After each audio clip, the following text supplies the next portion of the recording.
And wham. Hello, Internet. It's the 12th of October. No, wait, November. I don't even know what month it is. It's the 12th of November, and it's the Saladcast on this Sunday because Dad isn't here. He's doing something. Well, he's not here for like health reasons or anything like it has often been. Yeah, he's just busy. Undefined busy. Undefined busyness. So that means it's just me and Rob. Just us. Yeah, we thought we'd do it anyway. Yep. I mean, we could have tried to rearrange our lives, but sometimes it's easier just to get a thing done when you have a moment to do it. Yeah, we had time. Let's do it. Not that there's necessarily much to talk about again. No, slightly quiet on the news front. And the games front for me, at least. Oh, really? And I guess I do have some other not video game news, maybe, I suppose. Do we now? I guess what you might call the random section. Yeah. Okay. Did you pull the trigger on your PC? That's the important part. Yes, that's one of the things. Hey, what? Yeah, actually, yes. What? Yeah, actually, yes. What? Yes, actually, yes. Yes, actually. Yay. And that will turn up maybe before the next podcast. Okay. Maybe. I'm looking forward to the build. Is it a pre-built or? Yes, it's pre-built. Oh, okay. Well, that's less fun. And their website does claim it. They had one of those things where it's like order before the 12th of December to guarantee it before Christmas. So evidently about 2 weeks should be about their pace, apparently. Yeah, you should be fine. Should be absolutely fine. But yes, ordered that. Did deal season start? I don't know if if computer components have really been part of like the whole Black Friday run. Yeah, well, I didn't really look at that because I was just using this one website, which was also slightly influenced by decisions of what to put in it. Because me and Rob talked about like Intel versus Ryzen's and all that stuff. Sure, yeah. But it turns out this website I was using didn't actually have access to the highest end of the Ryzen's. Oh, okay. So the Intel ones they had were just better. Oh, right, I see. You don't want the highest of the highest. Well, no, obviously. Like, you're not going to spend a ridiculous amount of money. You don't really want the Threadripper line of... I mean, if you can, sure, go for it. But most people don't need those. But yes, I was looking at it and it was like, when I actually looked at the two lists of CPUs next to each other, I was like, oh wait, the Ryzen one doesn't go nearly as high in terms of like when you look at the performance charts or whatever, comparatively, it's like, oh, they just have better Intel ones overall. So was it, they had the latest generation, but not the highest end of that generation, or they were like a gen behind on the Ryzen? I think they might have been one gen behind on the Ryzens. I forgot what the number is. It's like 9 is current. And I think they had not 9. Right. But yes, and the other reason that when I was also looking at performance charts, I was just like, well, apparently, according to this information, Intel's still better at single thread performance. Oh, interesting. Well, that is kind of important for the games I play, yes. Yeah. Well, and like emulation, actually. Well, yeah, anything that doesn't run multi-threaded old shit. Yeah. But yeah, that's interesting. I wasn't aware of that. So yeah, I mean, didn't really have much choice, but then I probably would have picked the Intel one anyway, judging based on that information. Sure, yeah. And also, another partial reason for that was like it's apparently still quite hard to get the AMD stuff with DDR5 compatible motherboards. Oh, really? Apparently. Huh. They just don't make very many DDR5 motherboards for AMD chips. Or is it just too new that it just or that, yes. One of those things. Hasn't filtered through yet. But yeah. And I was like, do I really need DDR5? Well, it's fucking future-proofing at this point, really, isn't it? If I'm going to have this PC for the next 15 years, then maybe I probably should make the motherboard compatible with the DDR5 RAM. Yeah, memory speed is fairly important, but the difference between 4 and 5 is probably not going to make that much difference. No, probably not. Probably not. Not unless you're really going to be pushing it with like PS5 level stuff. Yeah. I guess, if you want those loading times, you need that memory combined with those hard disks. Or yeah. So really, mostly this build was pretty much one of their pre-built set of suggestions, but just like with an extra hard disk, more or less. I made a few other adjustments, but like because for some reason they all only have the M2 drive in, and I was like, no, you need at least twice as much space as that. Yeah. Get another terabyte drive in there anyway. Sure. Yeah, I'm wondering, like, Yeah, at least a terabyte on your fast drive, I guess. And then, you perhaps don't need as fast a drive for your secondaries. It's like you don't have to install. You can't get as fast drives as M2s, obviously. Well, no, but you can like plug more of them into your board, right? There's usually more than one M2 slot these days on a motherboard. Yeah. So then you're like, you probably don't need to splash have out all of them on there. Yeah. Just get a regular one to go parallel. Go SSD, obviously. Well, yes, obviously. But not like... I'm not sure you could get... Although I guess that list did have a couple of regular hard drives in there. You can still get mechanicals. They're still useful. Still cheap storage if you want storage over speed. Not that the SSDs are that expensive any longer either, really. No.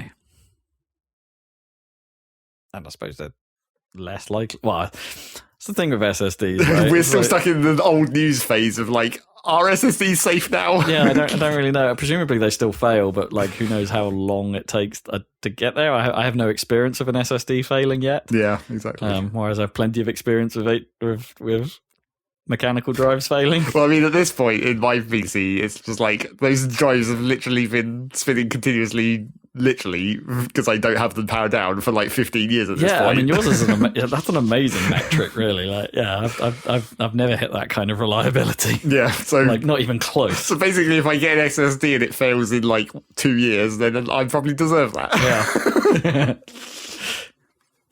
Yeah. Yeah, I guess statistically, you're the statistical anomaly that needs punishing.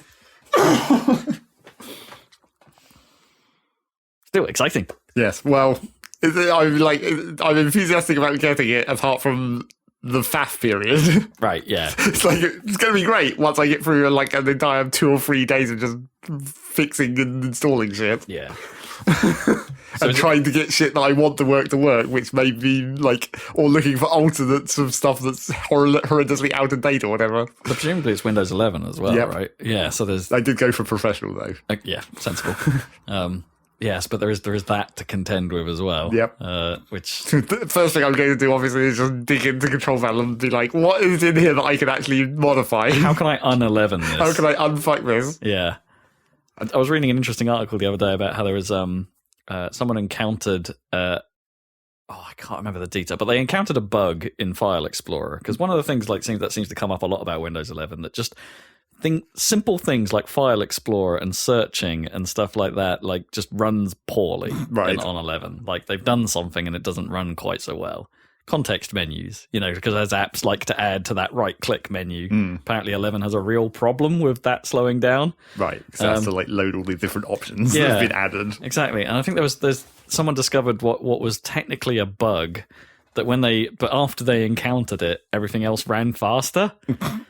Great. So 11 is weird, is all I would say. Like, and also like I really, really don't agree with like Microsoft's current design philosophies behind it. Like they started it back in Windows 7, didn't they? Like by putting like installing not the actual games, but like placeholders for like Candy Crush and things in your start menu and stuff like that. But at least that was like a one and done, right? You'd get rid of them and then it wouldn't really advertise to you too much. Well, sure, in 7 especially.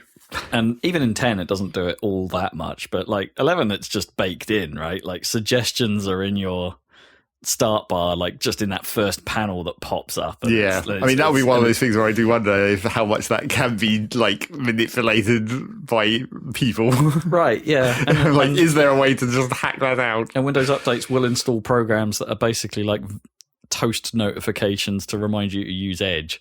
And stuff like that, and it's just like too much, man, too much. I'm surprised you haven't had like a bloody antitrust against it. I guess they're all still optional, but they're still like here, use our stuff, not Chrome everywhere, and it's pretty annoying. I don't know. It's you don't need to do that stuff, Microsoft. You're fine. I don't know if I honestly don't believe it can be making that big a difference to the ecosystem, right? Like. Not at this point that you need that stuff to really drive. Well, especially not for the browser. It's like, what is the advantage of them getting you back onto Edge? What is the like thing that they want from that?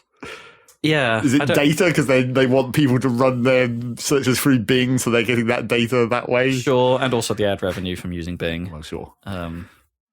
and just. But Bing is even like that's just a homepage. That's not linked to Edge. Yeah, exactly. You could, but I guess when you're using Edge, it's like there are more tools like that directly go through Bing. Yes, as that opposed point you to towards else. it. And I think it has integration with things like Outlook and stuff now because they've put like a sidebar into Edge that is basically your Outlook. Like if you're using a work account, for instance, and things like that. I don't know. Edge has some neat ideas in it. I don't mind Edge as a browser. It's just that I'm too used to Chrome at this point that like switching just feels wrong. And I don't even mind the fact that it has that whole sidebar dedicated to like Bing AI Copilot and stuff like that. That's actually that's all right. It's fine. And it runs most of the same extensions that Chrome does now because it's Chromium based under the hood. So there isn't even a problem there. It's Edge is fine. I don't care. I don't care if you're an Edge user. I don't. I've got no beef with it anymore. It's fine. Especially now Chrome got rid of that the download bar at the bottom of the screen and instead hide it away as an icon up there. I find that way. I don't know. It's a subtle little change, but I don't like it. Like I much preferred having a big vibrant bar at the bottom of the screen. It's like your downloads are in progress and they're now done, and you can just click the big ass thing. I liked having that large notification rather than it tucking it away in a tiny little icon in the corner and being very subtle when things are done. It's like, I want to know. I want to know. Maybe there's a Chrome extension to like. I'm sure there is. Change it back. Well, either change it back or just have a big ass confetti explosion when stuff is done. Or that, yes, probably. That'd be cool. Speaking of Chrome, I guess, and Google, like I noticed that YouTube has succumbed to fake rolling numbers. Fake rolling numbers? Where like when you're watching a YouTube video, the like and subscribe counts just keep rolling up, and it's obviously clearly faked by a web interface thing going on. Weird. What, you mean it's made a prediction or something based on the current viewers and it just keeps... Well, maybe not even a prediction, it might just be like adding a random number occasionally. Weird. Why? I mean, it could theoretically be real, but I looked into I inspected the webpage code and was like, can I detect whether this is real or not? It doesn't seem to be making any like calls or anything. I guess you'd have to check the network graph, but then it would be doing stuff all the time. Yeah, because but every time I've seen one of those before, it's obviously been faked. Yeah, wow, yeah, like old websites that used to have the hit counter, right? Do you remember hit counters? Like. But I don't know, like, was that really necessary? What is the metric there? Is it to encourage engagement? I don't think YouTube necessarily wants people to engage with YouTube content more because they have to pay out more money. Well, maybe, yeah. But I guess YouTube they do want people to still like and subscribe. YouTube themselves would still prefer people to like and subscribe because then it helps the algorithm. And present it to present it to more people. I heard in a video I was watching, and I haven't seen this myself, or this. I mean, this could still be like a test feature or whatever, or it might just have been something that they'd heard about and misunderstood. But they said that, like, supposedly, thanks to probably AI, that YouTube might start detecting when the people in the video say like and subscribe, and like highlight the buttons in the UI to like match up with the person saying it in the video. I mean, that's kind of cool. It's kind of cool, but like kind of weird. I mean, yeah, because I was gonna suggest like maybe that the fact that it's like highlighting and ticking up is a draw of the eye, right? Yes. It's just a very subtle way of like getting you to look at it and go like, oh yeah, I should probably click that. Yeah. That's where it is. Maybe sometimes maybe it's that for people that aren't that tech savvy, maybe that's a way for them to go, oh right, that's what that is. Right. The thing is, like, the majority of the time, if you're just watching YouTube in a regular monitor window and all that stuff, those aren't even on the screen. Like, those numbers are just slightly below the bottom of the screen anyway. Well, is that if you've got large player on? Like, if you've got small player, I think it's... Well, yes, obviously, small players. But who watches in small player? I mean, come on, you're wasting all that space for no reason. Sure, but that's still the default, isn't it? Like if you haven't got anything set up or you haven't been using YouTube recently, it goes back to that. Also, which is strange. Another thing that just keeps happening to me on YouTube is like closed captions keep turning on and off at random. Oh yeah, I've seen that. Yeah. Mainly on adverts though. Like adverts keep getting closed captions turned on. I've noticed it on my I've noticed it more when I'm watching YouTube on my TV than I am in a browser. Like I've just noticed, like, why have the captions turned on? Like, or it seems to remember it from a previous session, but only for certain videos. Right. Like, so I do definitely turn the captions on occasionally, especially when baby is making lots of noise, right. and it's like, I can't make you be quiet. You're just having a loud phase, but I do still want to watch this video. So let's or at least want to finish watching this video. So we'll turn the captions on, and then the next video I watch, they'll be off, and it's like, oh, that's weird. And then they'll come back on like a couple of days later of their own accord. It's strange. Well, I mean, I assume some of that is just like it's page caching or whatever, where it's like it's loading up. It's pulled a version of your information from a server somewhere, and it's just that's an old setting that it's just not updated. Or it's trying to be smart and tying it to a channel. I don't know. The funny thing is, like, a lot of the times that I see the captions get turned on in adverts is for adverts where the captions are completely unnecessary because there's no actual voices. Oh, right, and it's just been like... It's just like music. Yeah. It's just like, why? Why do those captions even exist? Yeah.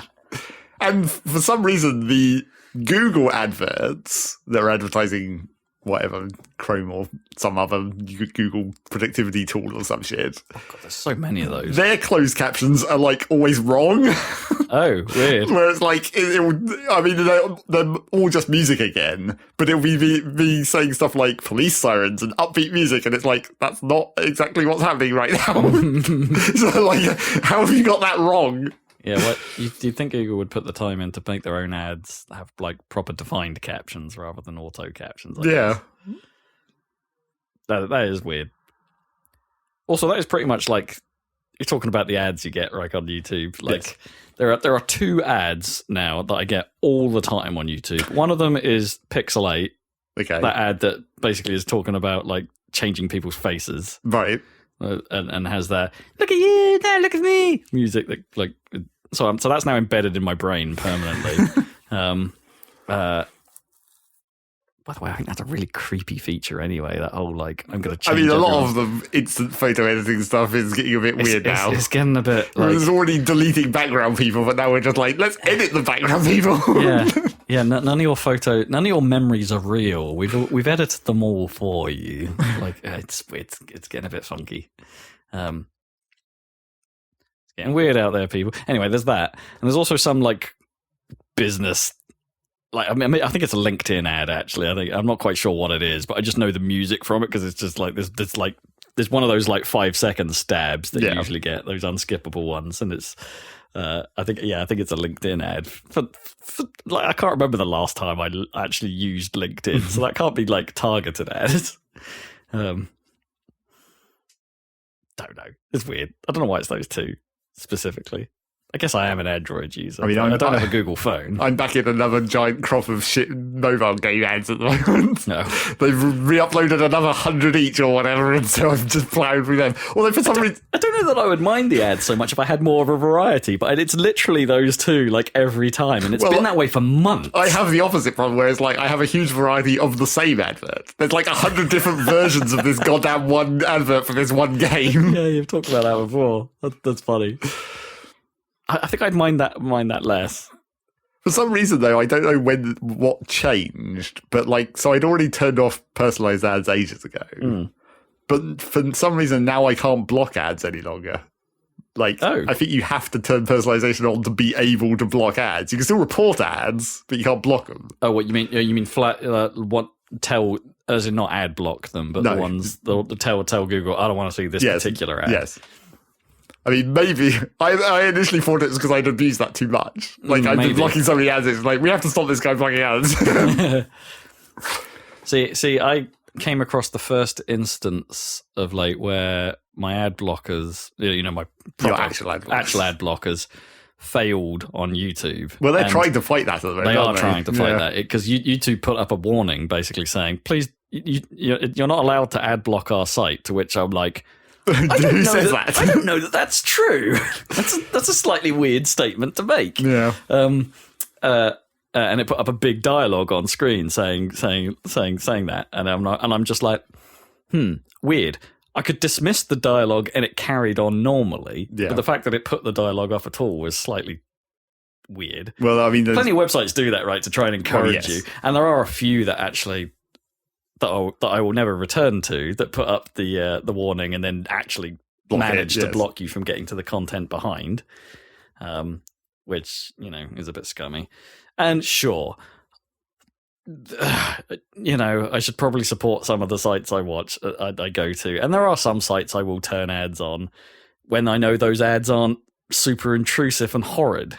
I will do that. But there aren't many of those, to be frank. And YouTube ads are some of the worst on the planet, just from like how intrusive they are and when they choose to come into and how frequent they are. It is really bad. Yep. And it feels like it's just getting worse and worse. And no, I'm not going to pay however much money YouTube Red is. It's not worth that amount of money. It just isn't. No offense. It just isn't. Especially when all the other streaming services are hiking their prices. Like Disney Plus just announced a pretty major hike. I want to say it's going up by like a third or something. They just buy a new stash of stuff though to counter that. Yeah, I don't think they did. I think Disney has actually always been one of the cheaper ones. And I think now they're sort of cottoning on. It's like, oh, maybe we don't need to be the cheapest one, which is probably fair. But like, I kind of liked them for that, not just because they were cheap, but because it actually made like the ecosystem feel a bit more like, well, if everyone actually needs to have a lot of services in order to watch what they want, they'd better be cheap. But that's never going Otherwise, this marketplace starts to fall apart, right? That's what everyone's always said about streaming services. You have too many of them, and then they start, and then you'll end up with one starting to fail. Yep. And we're already we're rapidly approaching that point, especially as the prices go up. I wonder if anyone's ever. I'm sure it'd be like illegal in some way, but I wonder if anyone's ever tried to make like a account management automation system where it just like every month it just cancels your account off one of them and starts an account on the next one, and just like so you only pay one subscription over the whole years per month, but it's on like a different service every time. I wonder if some sort of amalgamation subscription service is possible, right? Like they not even with the jumping between sites thing maybe, but like you can just, there is like one service that offers to be like, hey, you can get everything and like we'll discount it across all the services, but you have to have everything or something like that. And then yeah, well, what kind of licensing deal? That'd be like some kind of weird like Sky thing, right? Where it'd just be like, it'll give you access to like a sub-selection of every streaming service or something. Yeah. Which in fairness, I get my Netflix through Sky. And Sky is hella expensive. I'm not going to say against it, but it's, I don't know.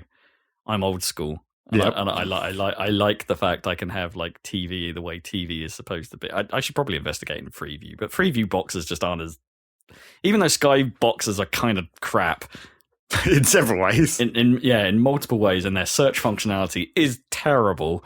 Get some AI in there. I've never been impressed with Freeview boxes. They always feel like a couple of generations behind technology wise, and are horrid to use.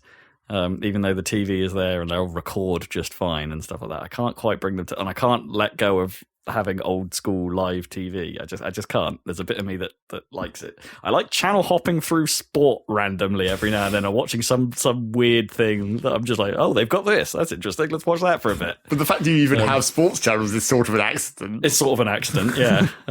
Which I'm going to have to argue my case for. Because I get them for free at the moment. I'm not paying that uplift for sport, nor would I. Yeah. I only want Sky F1, and I got that free, like with my Sky package when I first signed up, and they've been honouring that constantly.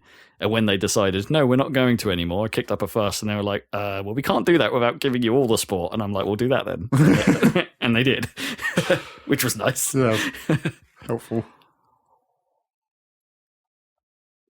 So we shall see.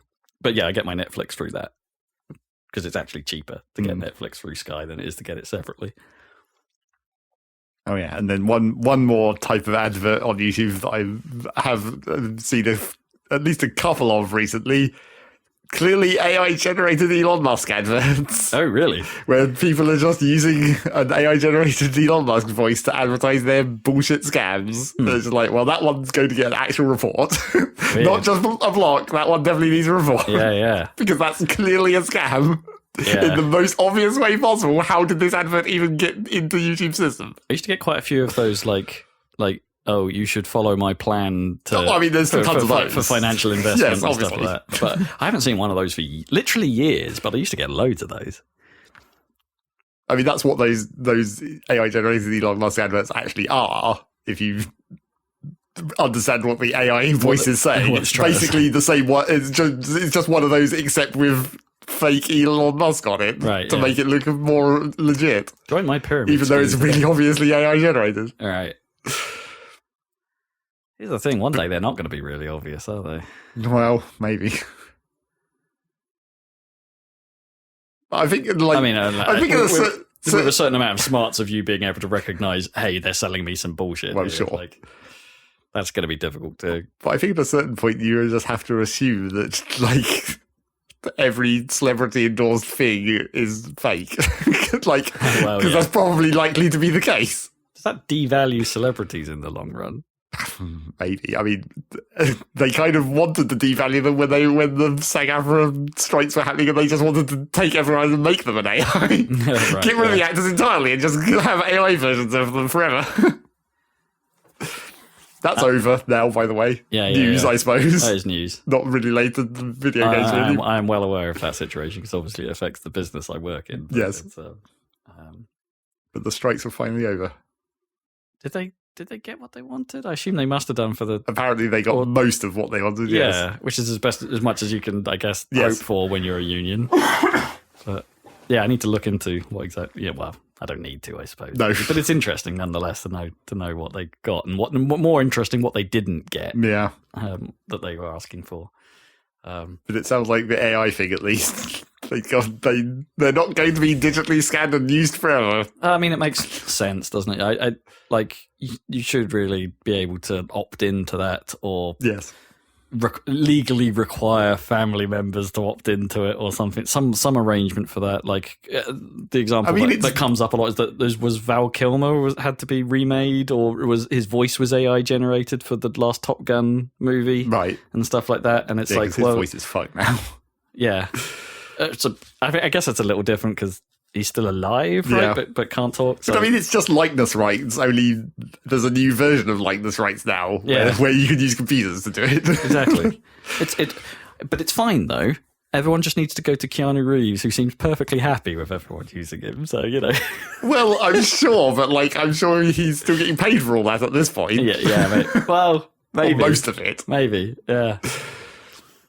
And I think you can use my CGI model for things is a slightly different situation. I think he specifically allowed that just for the fun. I don't know if he's officially allowed it, but he said he was excited by the possibility. Yeah, it's weird times, and the line is going to get blurrier and more horrible. And don't get me wrong, I think AI has its uses, but people should come first. It's that simple, right? Like at the moment, there's no possible way of beating a human performance. It's just how it is, and it still is that right now. But, yes, now. But we are edging closer to that stuff. Like I was playing around with FL Studio. Here we go. Like music news. Yeah. FL Studio updated recently, and they introduced FL Cloud, which is their new sort of. It's a pretty big offering actually. It's like an online sample library you pay subscription to. That's step one.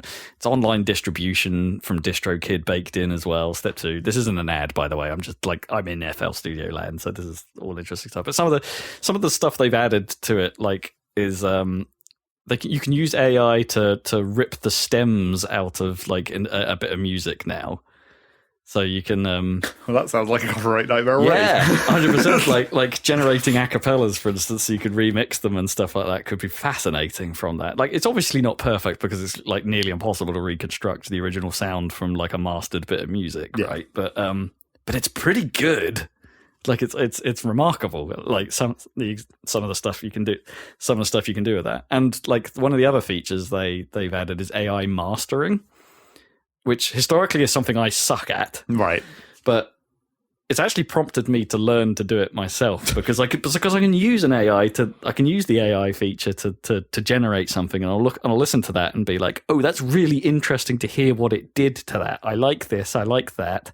Now I need to figure out how it did that so I can recreate it and tune it to how I like it. And it's like I'm finding that process like fascinating because I'm going back to all my old music, which is great because it means I don't have to write new music. Because I don't know, my creativity speed is well slow. But yeah, I'm going back and like reevaluating my old stuff and being like, okay, I've run it through the mastering with a few different versions, and I've listened to them, and it's like, no, I really like that it picked out that particular frequency for the claps. I really like how it compressed that, and then going like, well, how did it do that? How did it make that sound and figure that out? And so I'm loving that side of AI at the moment. Like it's been a real interesting few weeks since that launched for me. Just playing around with this stuff. How far back have you gone? Are you really loading XMs in here? No, really not that far. I've only loaded like a couple of tracks in because then I've like dug in and been like spent the time trying to actually work on it and figure that stuff out, which is great because it's a discipline I've never really taught myself. So it's.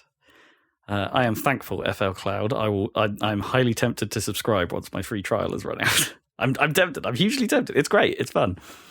Yeah. So there's good things. Using it as a tool is fine. That's the general consensus at the moment. Speaking of other things that I've been trying to buy, apart from my computer, still need a new chair. That situation still has been going on, and I've basically had 2 different chairs over the last 2 weeks and had to send them both back. Oh, really?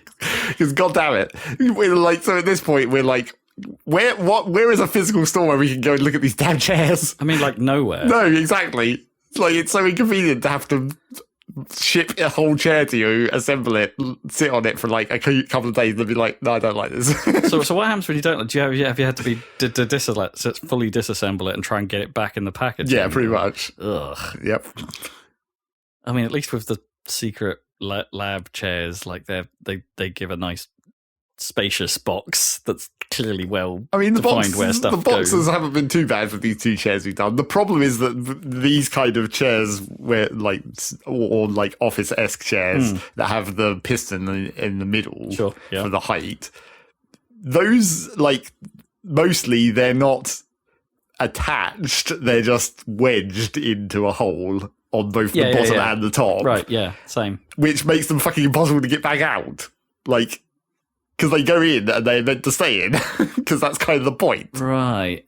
So they're real difficult to disassemble when you want to take that back apart. I see what you mean, yeah. Because I remember them being quite loose when I first constructed like the chair you're sitting on now. But, like for instance, but I bet if I lifted it up, it would have like over time. Like if you lift either of these chairs up, the wheels won't fall off. Basically. Yeah, exactly. Yeah, over time they've just sort of wedged themselves in there. Yes, you're putting your whole weight on it. So like as soon as you put it in as much as you can by hand, but as soon as you're like literally sitting your whole weight on it for days on end, it just like jams it in there real good. Yeah, I didn't think of that.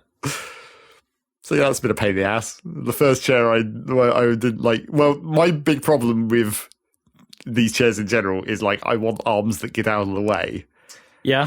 Which is a problem because virtually none of them do that any longer. No. I mean, even with those secret labs, I mean, I guess I could lift the whole arm out, but then you've got the stalk, which isn't so great. Yes. But they can at least sort of rotate a little bit. Yeah, but with one of the like handles. that was the problem with like the first one. I thought the first one I tried, they only had arms that went up and down, but I thought they'd go down far enough, but they didn't. But they don't. So I was like, well, that's no good. But then the second one we tried, it was pretty funny because like Mum was helping me by helping in quotation marks by looking up random websites with chairs on them. Right, yeah. And so she found this other chair, and it was like, you do know that is pretty much exactly the chair that I already have. Right. Like, you didn't recognise that this chair is always the exact same design? Well, yeah, but is that probably a good thing? Well, that's what I thought. Yeah. But then the trouble is, so we got that chair in. And it has the like flip up arms, which is what my other chair has, which is what I want. Where like the arms fold entirely up. I see. They're attached to the back piece. Yes, right. They fold entirely up out of the way, and that's what I wanted. Yeah. But so, and when we look at on the website, it's like, well, that chair looks exactly like the chair I currently have. So, right, that's surely going to be good. But is it like a knockoff of the previous chair somehow?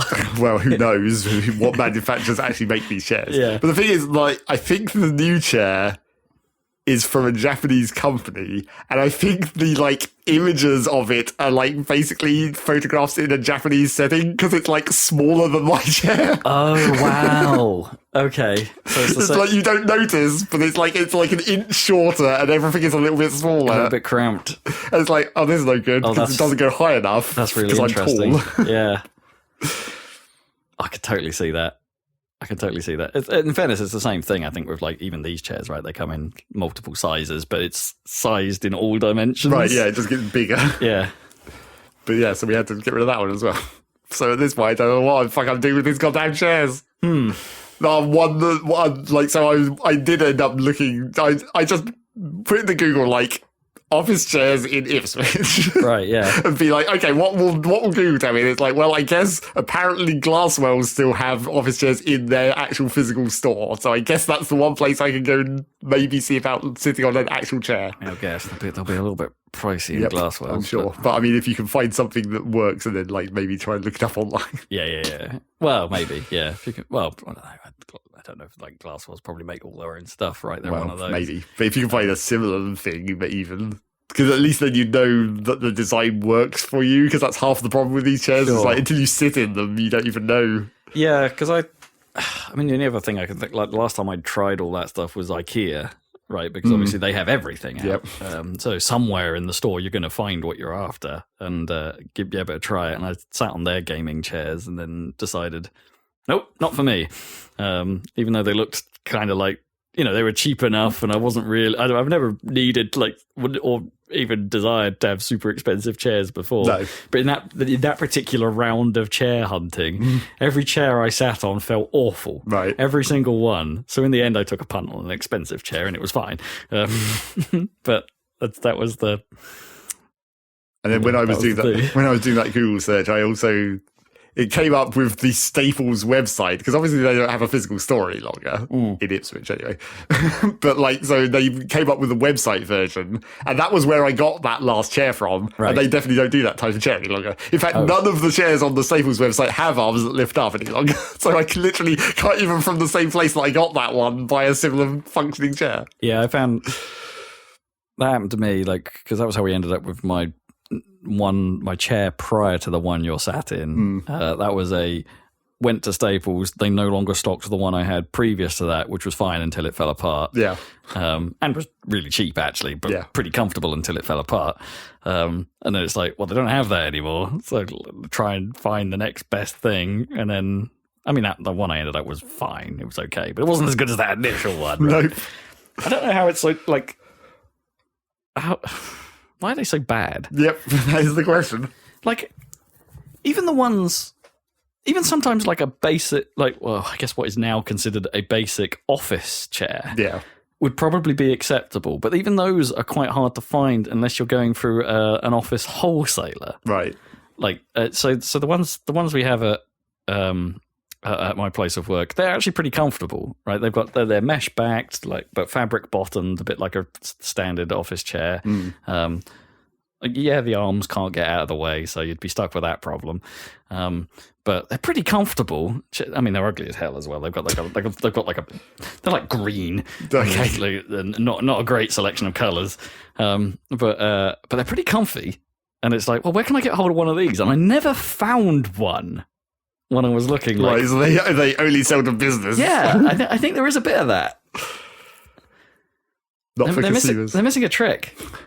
Well, it's probably not that much of a trick, to be fair, because it's like they can build and sell in bulk and all that stuff. It's all. I mean, it's just like this whole thing is just another like casualty of the internet age, where it's like it's like shoes. You need to be able to put them on to know whether they're any good. 100%. You can't shop those online.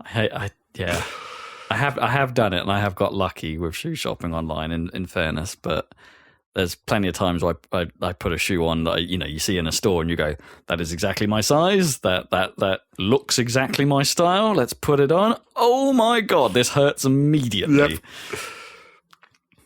How can this be tearing apart my ankles within 30 seconds of just walking up and down in that awkward fashion that you do? Yep. It's not even a proper walk, is it? It's like you're trying so hard to walk normally, but it's not. You're not. And then you catch a glimpse of yourself in the mirror as you're walking weirdly, and you're like, why do I look like that? So that's the chair problem. And, still haven't even thought about the desk situation. Right. Like, I'm waiting for the PC to come, and then we'll see how that works with the desk. Well, presumably you haven't made the same mistake as me. I don't know, because it's hard to tell from images on the internet. But I'm pretty sure. Oh my God, I guess I should have looked at the actual dimensions. They do list the actual dimensions of the case, but I couldn't be bothered to do that. Most cases aren't enormous. No, I'm sure. Especially if it's got a modern cooling solution in it. Well, it's got 3 fans on the front and 1 on the back. Yeah, I mean, who knows? Pretty normal. Depends if that determines its height. I suppose I've got this extra lump of stuff and a handle on the height of mine, which drawer and all kinds of shit. Really stupid stuff. But yeah, that's my desk computer situation still ongoing. Not very well. So anyway. We'll see how fast Dwarf Fortress simulates. Well, I mean, that's what I'm waiting for. This is one of those things where it's just I'm super out of date, but I still don't trust multi-threaded processors. That's why I was looking at the single-thread performance. I was like... Right. I mean, even stuff like Dwarf Fortress and Factorio and Ocean not included, they're technically multi-threaded nowadays, but there's still one thread that's doing most of the work. It depends how they split it off, yeah. And in fairness, it's presumably much easier for, I guess, independent scale developers to build their apps that way. Yes. Multi-threading is still not a trivial thing even nowadays. No, every now and then you come across one of those digital foundries, right, and they tear down why a certain thing is performing poorly, and they go, well, there's clearly a load on 1 or 2 threads here. So it's not utilizing my CPU to its fullest. There's a bottleneck there somewhere. Even Vintage Story just pins one of my CPUs the entire time. Right, yeah.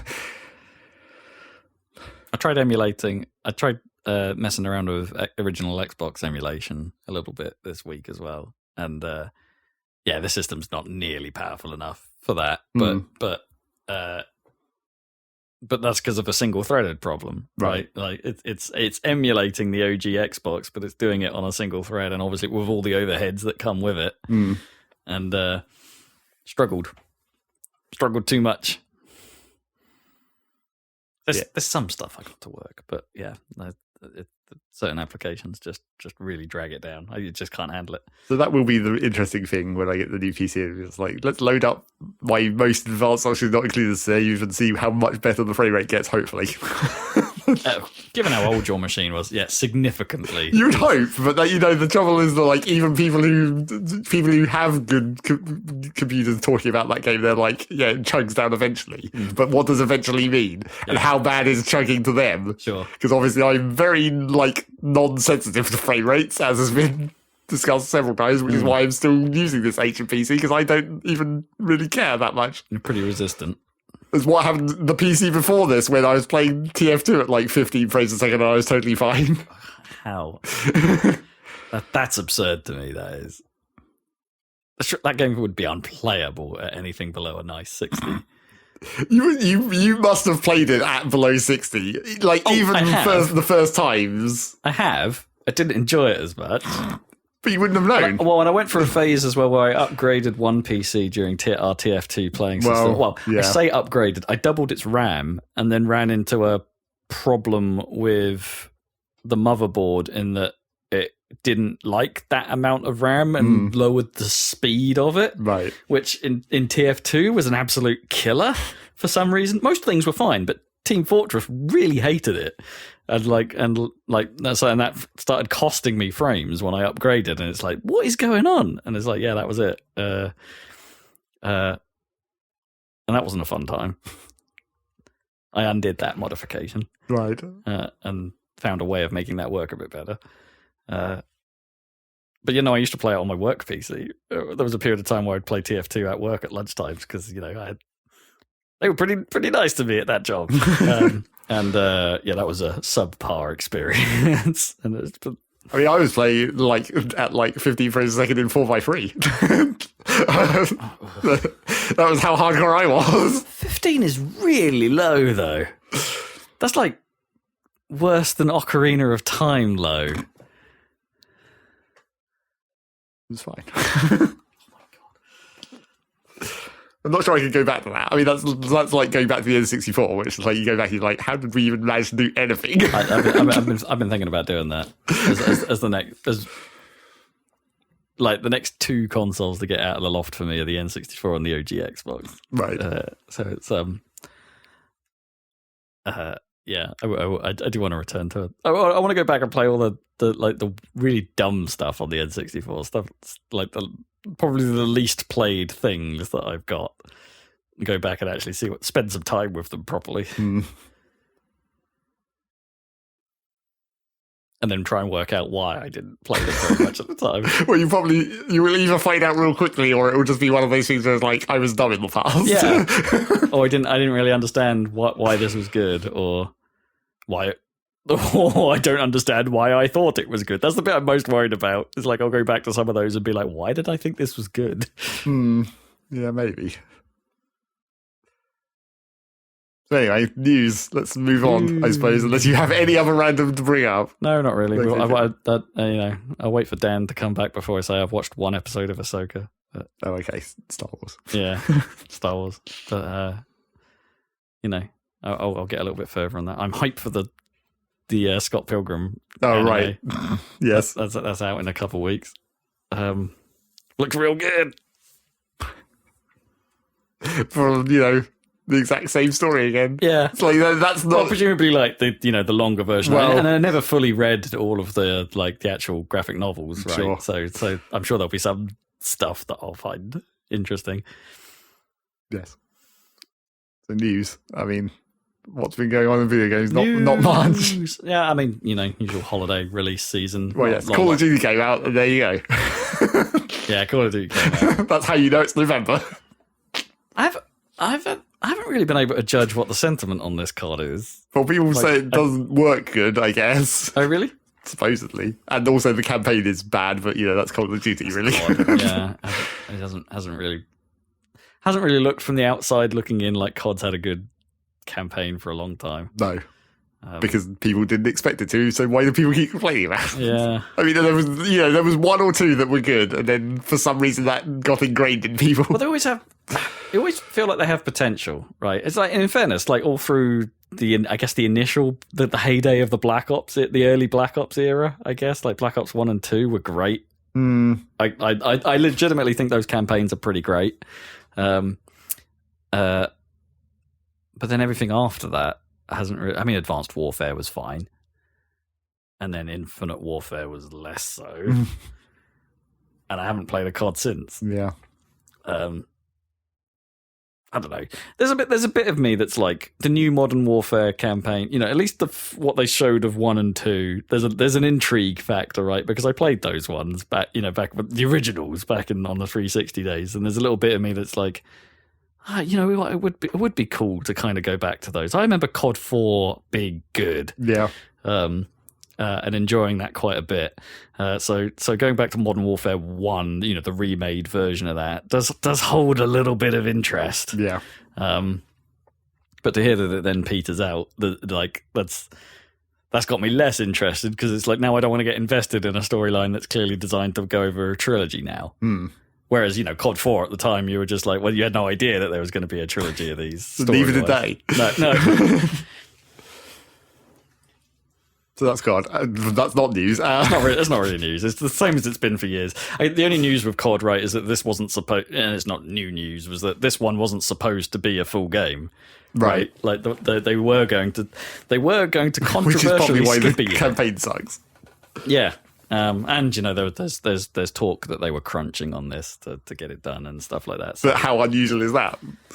yeah, how unusual is that for COD? How unusual is it for poor working practices at an Activision studio? So actual news, I guess. There was a weird patent for potentially the Switch 2, but maybe not. But then again, like... Definitely not. Well, I don't know, Nintendo patents have been coming true recently. Like, the last few that we've seen. Like the Zelda ones. Oh, well, I mean, they were true because they were in a game that was already out. The Zelda ones. They came out slightly before the game came out. Did they? Yeah. I thought they were, like, at the time, like... You know, because Nintendo were so leak averse, they don't normally. But patents are different. You can't prevent those from being public because that's the whole point. They have to be in a publicly accessible database at a certain point. But yeah, then this patent came out that makes the Switch 2 look like a 3DS, but with three screens. Because it has a screen on the back of the top screen, I guess. Yeah, so a 2-screen flipper in your hand. But then a third screen on I the guess that's panel like, for when it's clamshelled closed. I mean, I guess that's like, sort of... Why? And a detail that it in theory splits apart. Well, so I mean, that's just like Joy-Cons, machines. right? It's the advanced version of Joy-Cons where now each person has a screen as well. I guess. But then you can't do like one in each hand Joy-Con stuff unless you bought Joy-Cons Well, I mean, separately. And are they just getting rid of Joy-Cons in just general? getting rid of Joy-Cons, yeah. Because realistically, whatever used them as a separate thing. WarioWare Move It. Yep, that's pretty much it. And 1-2 switch. Yeah. And the other 1-2 switch that no one ever remembers. Everybody 1-2 switch. Yep. So yeah, I don't know. Like, does much have waggle? It wasn't much waggle this generation, fortunately.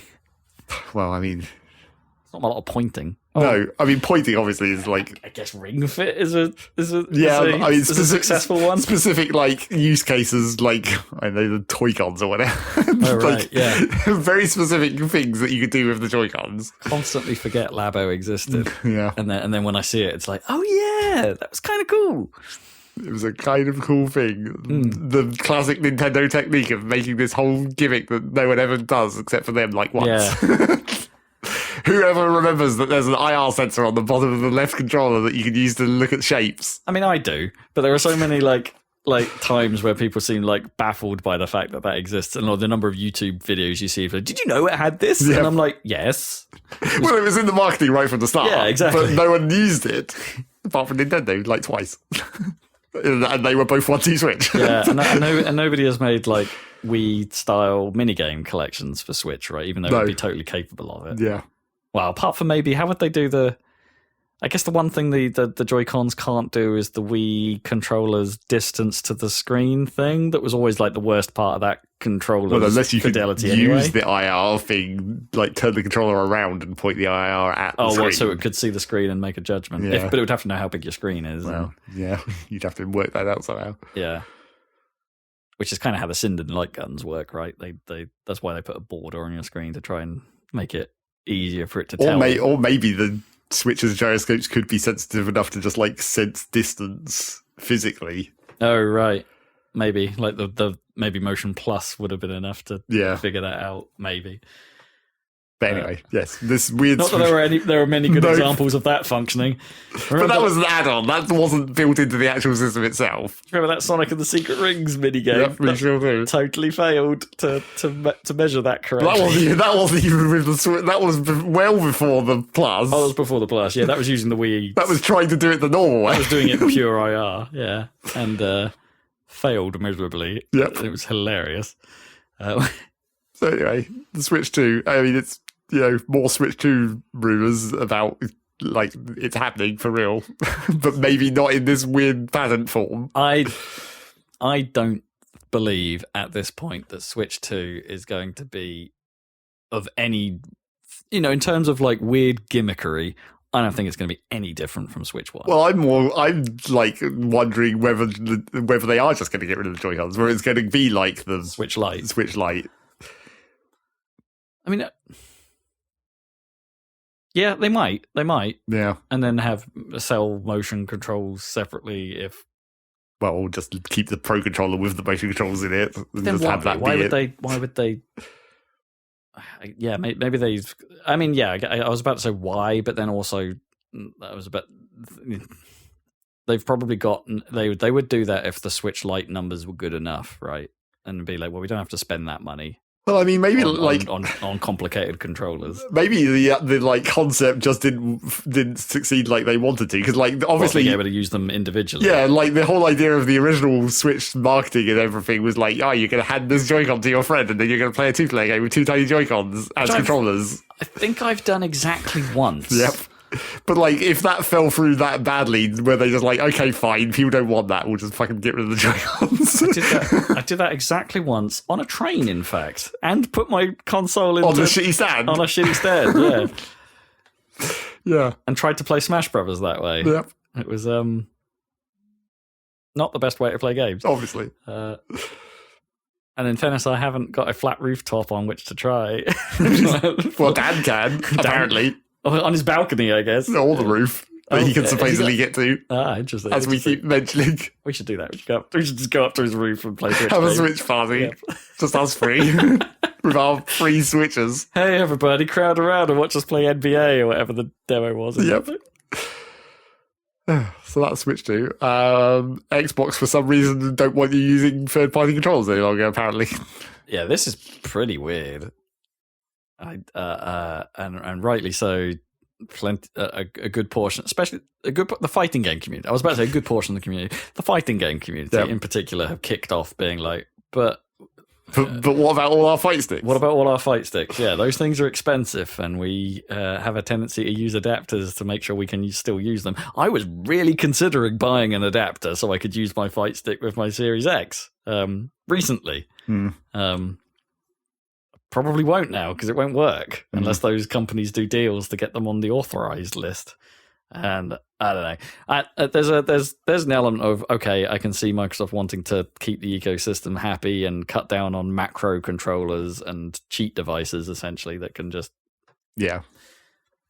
put the input you need. I mean, it's getting to the point now where I guess you could AI train a model on the visuals of a game and then have it input the controls. Well, yes. Like a taskbot, I guess. Well, yeah. Well, sort of, except those are still human programs, really. Yeah, kind of. But, that's not AI. And they're not necessarily using the visual representation on which to drive them. But you really could. And like, if the introduction of that would be bad for multiplayer games. So I can see why they would perhaps want to keep it as cheat free as possible, but also come on now, at least make it easy for those companies to, like, they haven't been clear, but at least make it easier for those companies to become authorized and the amount sure, but like presumably that wouldn't be backwards compatible though. No, things that are already out in the open wouldn't be able to be like patched. It depends if they to integrate that authorization. And yeah, it depends how that authorization even works, right? Presumably when it's an official controller, it just has like the chip just sends a ID to the console or whatever. Yeah, but it has to be more than that because otherwise you'd be able to mimic it pretty easily. Right, sure, you just build hardware that issues that ID. Well, sure, but then you've got like all the iPhone bullshit where like you take one singular part out of it and it can tell, sure, like because all the parts are linked to all their serial numbers or whatever. Sure, yeah, and hey, licensing models are built on that stuff as well, right? So they can tie you to a machine. That's fine, but there must be some kind of like comms protocol to determine that, because if it is as simple as just like to use USB terms, like USB devices tend to have a product ID to identify what they actually are, but you could quite easily just build something that issues that product ID and behaves as something else, which I guess is like how you end up with like generic Chinese sound cards and things like that in that particular era of devices. It's pretty easy to mimic that stuff. So unless unless they're introducing a way to identify that, and that requires a firmware update on Xbox controllers, which they can do, that is a thing, and thus then any authorized product needs to also implement that protocol. I don't quite know how this is going to be pulled off exactly, but hey, I guess if those products that are in the wild do have their own product ID but still function on the Xbox, then they can quite easily just say those PIDs aren't supported. I mean, evidently they can already tell. So yeah, somehow. Yeah, I don't know. I think this is pretty dumb. Some hackers will always find a way, right? It's one of those problems. Yeah. Hackers will always find a way. build a Lego Mindstorms robot that manipulates the controller automatically. Just a legit controller. That's rad, though. I know, that's the cool way of doing it. Yeah. It's always cooler to build an actual physical device that interfaces with a physical controller rather than just putting signals in. Yeah. That's why they do that fake taskbot when they're doing like GDQ or whatever. It's like it looks like a ROM and it's holding a controller. It's like that's not actually. It's not actually pushing buttons. It's just for looks, but you wish it was. Yeah, I really, especially if it could push it as fast as what it has to do for some of those tests. Yeah, that'd be funny. Yeah. So there's that. That's a bummer. It's a bummer from my perspective because I was considering joining in on this. Because you have a fight stick. I have a fight stick, yeah, and it's underused, and I could plug it into my Series X and have a good time with it. There's nothing wrong with my fight stick other than the fact that it's Xbox 360 tied. Other than the fact that it's old. Yeah, there's absolutely nothing wrong with it. And that's a bummer. Also, fight sticks are expensive. Like, buy them new, so, you know. Do you want to talk about the Zelda movie? I mean, a little bit, I guess. Do you want to talk about it? I'm sure Dan will want to talk about it too when he gets into the podcast again, but, like, they're making one, apparently. Well, yeah, makes sense. Well, I'm sort of surprised they're doing this and not just immediately saying we're doing a Mario sequel. Well, space them out. The Mario movie only just came out. Let's have a Zelda in between. But then it's like, it'll be like, I say yeah, I mean, it came out, early this year, but also it would be years away for them to make a new one. Would it, though? Yeah, probably. Unless it was already, like, deep in production. It took years for them to make that one. Well, sure, but, like, all the assets are done, right? It's almost like making a video game. Yeah, I guess. Well, they'll have a suite of assets they could use, at least. Yeah. To a point. They'll always have to make new ones. But, yeah. And they've still got to write the script. Sure, for whatever much effort that takes. And potentially upgrade their technology, as they always do. Yes, okay. Blah blah blah blah blah blah. But like, how the fuck is the Zelda? I mean, like the classic question. Well, I mean, what story do you pick? Like, is it going to be one of the, or do they come? Well, you make a generic one, obviously, a generic new Zelda story that is still the same Zelda story it always is. Just like you would with the games. CDI one. Well, that's the thing. It's just like. It sure is boring around here. What choices do you have for how Link is going to exist in this thing? You have silent protagonists, which would be really interesting for a movie, but would be really virtually impossible. Yeah. And also, or you have, like, CDI Zelda, or, like, Excuse Me Princess. It's like, those are the three different options for Link, basically. But Link also isn't, like... I mean, Link he's a weird character, right? Because he isn't a silent protagonist. No, it's obviously in Breath of the Wild, he talks all the time. Yeah. He says all kinds of shit. He can't shut up. But you have to assume that he's, just from the way he acts in the cutscenes where there is still no voice acting, it's like he's obviously a very neutral personality regardless of what he is saying. Like, what he's saying is probably not, like, ridiculous in any way. He literally only describes, like, facts of what happened, right? Yeah. There's no nuance or, like, you don't get, like, an attitude. People don't respond to his attitude. Well, right? People do occasionally be like... They occasionally be like... They'd be like, man. They occasionally be like, you look a bit, like... sad or confused or what, like they react to him having some amount of emotions. Do they? I don't really remember that. Because like when you first do the first dragon tier, Imber is like, oh, you look perturbed or some other word. What did you see? Yes, so it's like clearly he does have some expressions beyond literally saying things, but not much. But yeah, I don't know. Like, and he shouldn't talk much. No, I mean ideally, other than going what? Other than Link noises. Yeah. But that's exactly what we said about Mario, and apparently this movie is fine. Sure. Apparently, I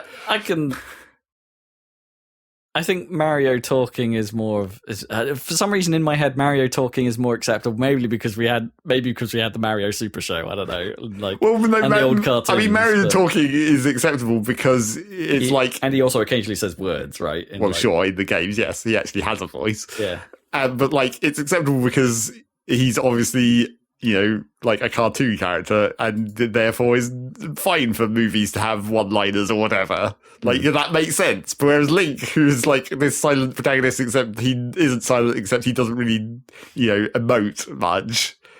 You can't just unless you go the CDI route, you can't turn him into like a cheesy movie character. Man. it would be.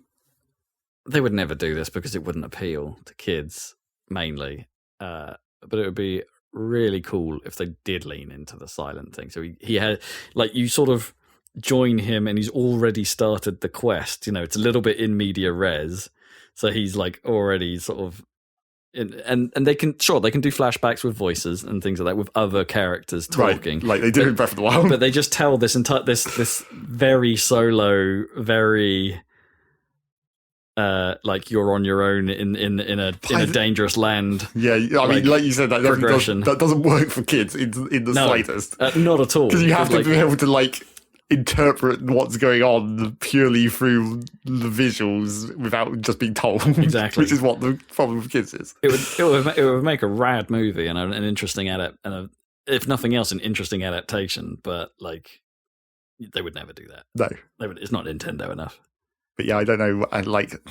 So the thing is, like, I guess Metroid, like Samus is a properly silent. Well, other than Free. Well, yeah, and Free, a bit. Is she talking 3? Prime Free. Well, I don't think she talked to her. People talk to her, but like that's still implied that there's sometimes replies, right? Sort of in the Breath of the Wild style. I don't know. I don't remember Free that well. No. Yeah, if you're ignoring other M, I don't know that Samus ever says a thing. Except for maybe in like the intro and end of a game occasionally, describing the mission. Oh, right. Those are sort of assumed to be her, I guess. Yeah, I guess. But they're not really necessarily her talking, right? They're logs. I guess it's like, so much of a muchness, I guess, at that point. But yeah, she doesn't really ever speak. But then in most of those games, she doesn't have anyone to speak to. Yeah, exactly. She's literally alone the whole time. Which is cool. But it's not like they don't run into the Aloy problem, right? Where she's like telling herself everything. Oh yeah, describing what is currently going on. Boy, I'm climbing. But yeah, I like so. There's all these ways that you'd want them to come up with cool ways to make this work, but they're not going to. They're going to make the most generic way, like they did with Mario, basically. Yeah. Link is Chris Pratt because he's so cool. God damn it! If my motor turns up and says the next actor for Link is so cool, I'm going to be really annoyed.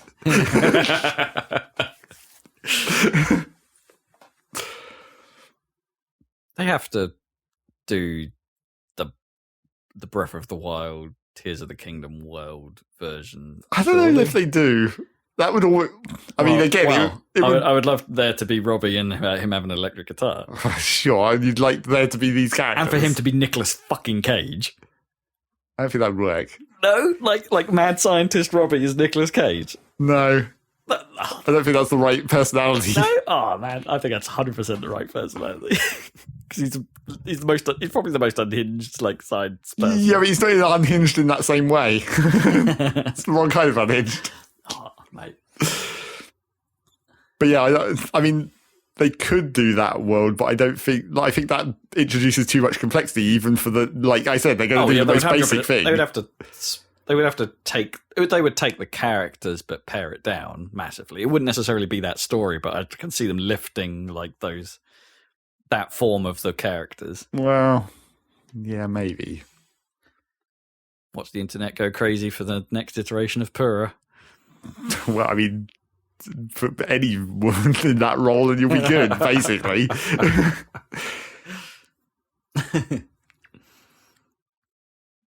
Yeah, I don't know. It seems like it's just going to. They tell the Hyrule Warriors story. Well, that would be one of the options. Is like the alternate universe version of a story that's already out, like alternate universe Ocarina of Time. Yeah, just redo that, but like slightly different. That's fine for the story. It's just how it's going to actually function as a movie is the problem. But that's exactly what we said about Mario. They wouldn't necessarily have like the quest for 6 sages or something like that. They'd have to cut it down and be like, you need to find the sage or something. Well. Or find the MacGuffin, find the Master Sword, and they could probably just leave it at that. Well, yeah, sure. I mean, that is pretty much like how most of those games work. I mean, you get the free miscellaneous items that let you get the Master Sword, and then that's that, pretty much. So yeah, there's that happening, maybe. Well, I mean, this is not a rumor. This is actual information, so it's presumably going to happen unless it gets cancelled. Yeah, at this point in time, work is being done on a Zelda movie. Yeah, in some capacity. I wonder how. It's probably like literally only just kicked off, right? So it's probably years away. Well, because I wonder if they were like, I would imagine they would have been gauging what Mario movie did. Well, like, sure. And which would have been wise given, the previous ones. Well, the previous ones and just the history of video game films in general. Oh, sure. It's not a safe bet, or it wasn't a safe bet, I suppose, until Nintendo actually spent money on doing one. I mean, here's another way you can make the Zelda movie cool that would actually work. Is just like have it not be about Link. Just make it about, I don't know, Pure Robbie. Oh, what? And you occasionally just see Link. Just have him turn up and do cool things occasionally, but like have it be the actual characters who have personality, who have the actual story happening. You make Link like the Boba Fett of yeah, Zelda. kind of.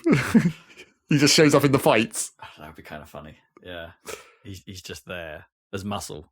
Like he's not actually important. He's just there to do the job. Yeah, I mean that would be a way to do it. I mean, he would literally, you'd have the talking characters be the focus of the movie, and he'd be like the bodyguard. But then when fighting happens, it's like now Link can show off his cool moves. He just steps forward and does a spin attack. Yeah, he can show off his cool moves for a while in this scene. Yeah. Or they're talking about how they get a job done or something, and he just fires an arrow and does it while they're still talking. For comedy value, yes. Yeah. Obviously.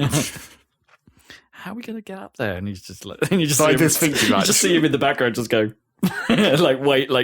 wave off or something to be like, I'm already there, guys. Catch up. He will just ascend. like, how do we get up there? Boing. Well, it's like, how does he get up there? It doesn't really solve the rest of the problem. So there's that. There's probably a Zelda movie going to happen at some point. Get hype. And that's news. Or at least what news we could see. Yeah. Yeah. Dems to breaks. That's the end of the year. News style. Well, okay then. So I mean, now we're going to have a potentially not very long what we've been playing, depending on how much Rob has played. Oh, am I going? Am I? Well, yeah. Let's think. What have I been doing? I finished Exoprimal. You finished it. I finished the story part of Exoprimal. Right. Because you can keep playing it forever. Yeah. And it does, like, once you finish the story, it does unlock, like, a specific, like, harder mode, which I haven't tried yet. Does it actually, like, have a real ending to the actual story, or does it just imply that you just continue running these simulations, like, forever? No, it is actually, like, a proper ending. Okay. Like, I mean, it has a single line of minor cliffhangery stuff. Okay. That nobody addresses. That just sort of happens in the middle of the end. I suppose there is a line of dialogue where we're just like, oh, this isn't over, and your character actually kind of does a little bit. He doesn't seem as pumped as everyone else that this is over. He knows something. Yeah. But of course your guy is like a silent guy, yeah. so he doesn't say that. So he hopefully can't warn people. Well, it's implied in some parts of the dialogue that like there is he does talk, okay, but just never on camera or never even, or he doesn't even do that thing where it's like where like in Zelda where there's a silent right, like that never happens. But like there's a bit of dialogue at one point where it goes like, it's like that story Ace always tells. You really need some more stories. And then it's like, but he never talks. It's like, what are you talking about? So it's I don't know. I still really liked that game all the way to the end. Like it I don't think it quite like most things. It doesn't quite maintain the promise of the goofiness that it does right at the very start. Like, well, the start of the game is so out there and wild, then it doesn't quite like. It doesn't throw enough surprises in at the end, I guess is what I mean. Like it becomes a little like everything does come together, and they even have like a sequence where they try and explain how it all comes together. Like, okay, like because it's all about time travel. Well, yeah, that is the problem. Interdimensional. There's one point where they literally like draw a graph and talk through. Here's the Zelda whiteboard. Here's the Zelda timeline of all the adventures. Like, yeah, which is pretty funny, but also like there's also parts of that where you're listening to it and go, but that doesn't work, and you've skipped over that detail, and like it's time paradox hell, and it doesn't really work, really, but it's fun to go along. It's fun to be on that ride, and in fairness, the last level, which is a 25-minute insane sort of battle against swarms of the worst dinosaurs and all kinds of madness going on, whilst trying to take down what is a pretty disappointing boss character, I would say. Like the boss,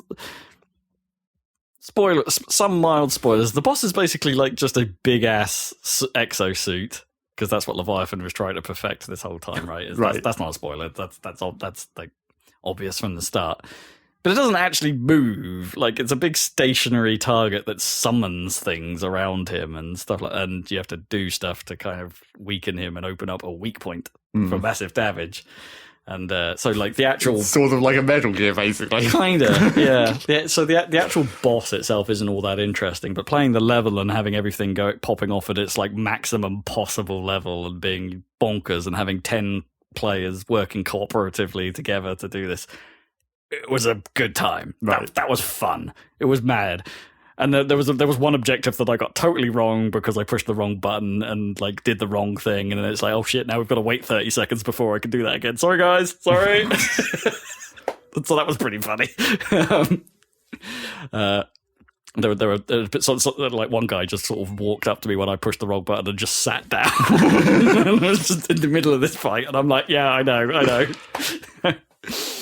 That was, I don't know. I really enjoyed my time with Exoprimal. It kept me dragged in and all the way to the end of its story. It takes about 50-ish matches for you to get through the story, and each match is about 20 minutes long. If that's it. It says I've played the game for about 11 hours, but that's only measuring the time inside the war games, right? So you're spending not menus, not menus, not waiting for matchmaking, which in fairness can take quite a while at times.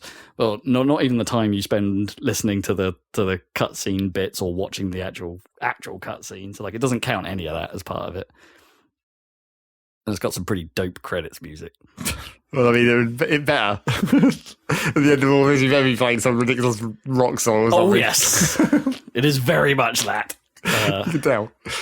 Yeah, it's great. It's great. Like what a nice surprise Exoprimal was this year. I wasn't expecting to be quite so into it as I was, but it's one of those games where I do wish, like, after you've seen a couple of the wild things it does, that you're not surprised by the next things it does. They're not quite as impactful as the first time it does it. And there are still matches, even right towards the end, that I was playing where I think I talked about it last time, where they call them like the Carnage module moments or something, where like they summon big swarms or big events in a specific place on the map, and all the way to the end, I'm still discovering new ones of those that happens. Like, oh, I haven't seen it do this before, and I'm left wondering. It's like, were those timed to my progression that I would encounter a mission like that, or because there is definitely the mission difficulty and the stuff you can encounter definitely unlocks over that period of time, right? But now I'm sat there wondering, is like, just because of the matchmaking system, like, were there some of those variants I haven't seen yet?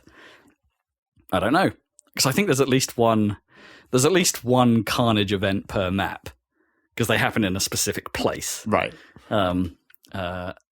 And I'm trying to think if there's a map that I've been on where I haven't seen one, and I'm not sure there is. I might have seen them all, but they're all kind of fun when they happen. They're all a little bit different. It's a good time. Play Exoprimal. It's on Game Pass. That's the reason of the goals, as always. Sure. What have you got to lose? It's on Game Pass. Give it a go. You might like it.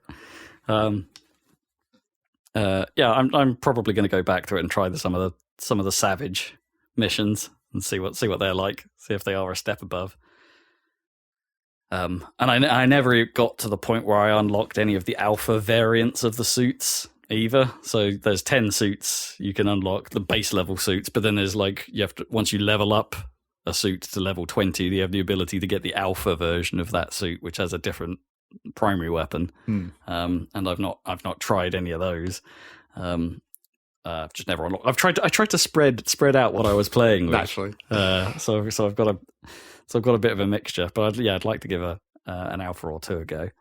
I've seen a couple in action, and they're little changes, right? They're things that would normally be like, I don't know, like a weapon switch in TF2 or something like that, where there's a variant or something. Yeah. Like I'm pretty sure Roadblock normally behaves a bit like the big shield guy in Overwatch, whose name I can't remember now. Either of them. Yeah, but it just puts like a massive energy shield in front of me to walk around and hold off the dinosaurs that way. Yeah. But I think his variant, he puts the shield down instead of holding it, so you can still do attacks, but the shield is then in a fixed position until you put a different one down or something like that. So there's, it's a small variant, and I know Witch Doctor's he normally has an electro fingers kind of like stunning gun that doesn't do a lot of damage, but stops things in their tracks a little bit. But he has a variant where it's more of a heal beam or damage beam, so he actually can be a bit more offensive. But if he wants to heal people, he can look at people and do it that way instead.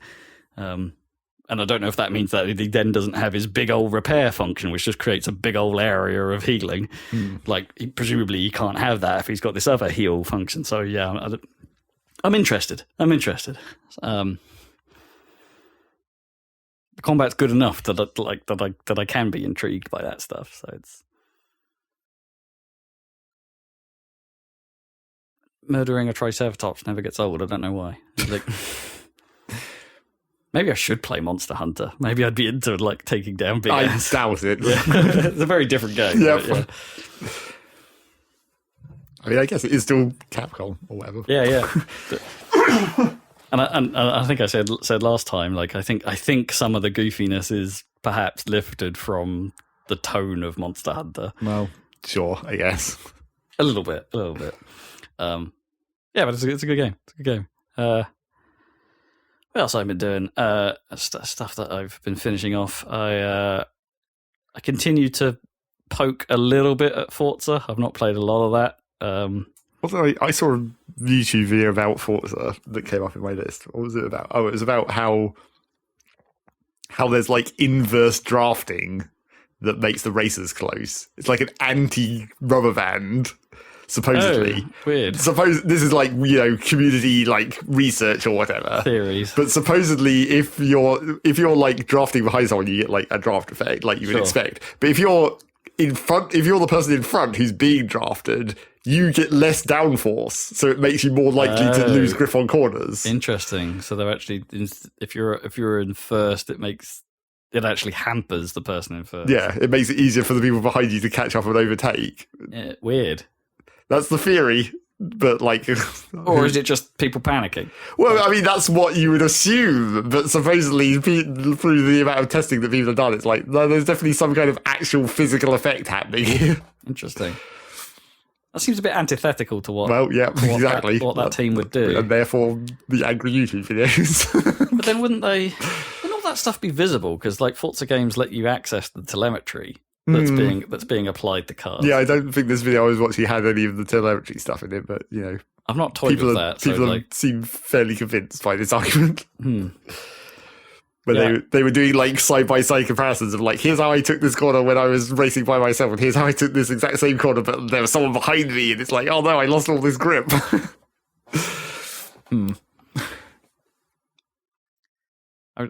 My mind is cast back to a game that I don't remember thinking was very good. I remember playing the GameCube version of R Racing. Right. Not e-racing. Not e-racing. It was R-Racing Revolution, and it was supposed to be like the simulation spin-off of Ridge Racer. Right. So it was Namco developed, but it had this like a little bit like Burnout, I suppose. It had a pressure. What was that called? Like a pressure system or something, where if you're behind someone, like occasionally in Burnout, they would just freak out and crash, right? Oh, right. The AI would, yes. Yeah. And R Racing had the same thing. So if you were like right behind someone for a while, the AI would start to feel pressured, and there'd be a little bar that would start depleting. So you could tell how pressured they were, and they would make more mistakes as that bar started to reduce. So, it gamified it a little bit. Right. Like, I wonder if, in some of these cases, if it's just that, but real, Well, I mean, that's why you think it's like maybe they were hiding it. It's like, that's how they hide their rubber banding, by making it seem like it's just the actual physical reactions of players. Yeah, I mean, maybe. I mean, I've definitely had, if I'm playing like a multiplayer game and I'm winning or something, you do get that little extra buzz going on, right? Obviously. And or if you're playing a high score game and you're about to complete like a really difficult challenge or something, and it's just like you get that little fizz just as you're getting there, and that fizz could be the thing that is your undoing, I'm sure of it. Yep. Yeah, I do wonder if it's a bit of that. Still interesting though. Like all of this, like I guess racing game people go deep on this stuff, and Yes. it's fascinating. But you haven't been. You've just been playing a little bit. No, I don't know. As I said before, I do enjoy my time with that game. Whilst I'm playing it, I like the fact that I get into it, and I like that I'm doing that whole process of learn the track, turn the assists off once I've learned it, turn the racing line off, do the race properly, own my mistakes to an extent. Except How for much of an extent? most of them, like except for when the AI screws me, right? Like right. the AI pit turns me basically, which still happens more often than I would like. Or if the game, there are times where the game gives you a penalty, and I'm like, oh, I really didn't deserve that. Like, I was pushed into a situation that caused that collision between drivers or something. That didn't feel fair, and so I'll reverse that out and do it again. But most of the time, if I earn a penalty and stuff like that, or if I've like horribly cut a corner and it's gone, that's 2 seconds, mate. I'm like, yep, no fair play. I really balls that up, and I'll just roll with it and keep driving. And it's I'm tempted to push the rule system up to like full sim, and then I have no rewind and do it that way. But full sim also has car damage turned on. So like the cars will get visibly damaged, but they don't actually have like actual performance problems with damage. So which kind of, helps you get out of the whole scenario of like other cars screwing you over, then you're boned for the whole race, right? Which is never as fun as it feels like it should be, right? Because you could screw yourself up, which is fine, but most of the time it's not that. Actually, if you're any good at the game, you're not screwing yourself up with damage. It's someone else screwing you up, and that never feels fair. So yeah, we'll see. I might upgrade and see how that plays out. See how I feel about it. But I'm enjoying the process.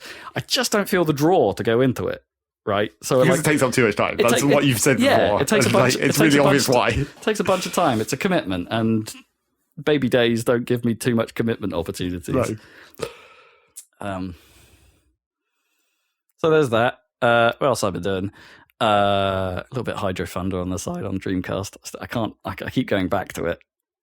Like it's rock solid hard, like getting those last few tracks. But like, so this is one of those situations where you look back into the past and like, how did we do that? Yeah. Except as we've said before, as a theory on the podcast, it's like we played the N64 version, but this is the Dreamcast version, yeah, so which is slightly different. Maybe it's harder. Yeah, I don't know. And who knows how they both compare to the action arcade. Well, some of the tracks aren't even in the arcade version, and it's and some of the capability, like apparently the force feedback on the harder boats was extreme on the arcade version, right? That was how it made the handling of the hard vehicles. It was because they would push against you much more, right? And somewhat randomly, so you'd actually have to be fighting the ship. Which isn't so much of a thing, obviously, in the home console ports. I don't know. I find that game super fun, and it's just another one of those things. I mean, it's like, please make more racing. Please make more arcade races. I think we can probably sacrifice Hydro Thunder for F-Zero at least. Oh, 100%. Yeah, if it needs, I mean.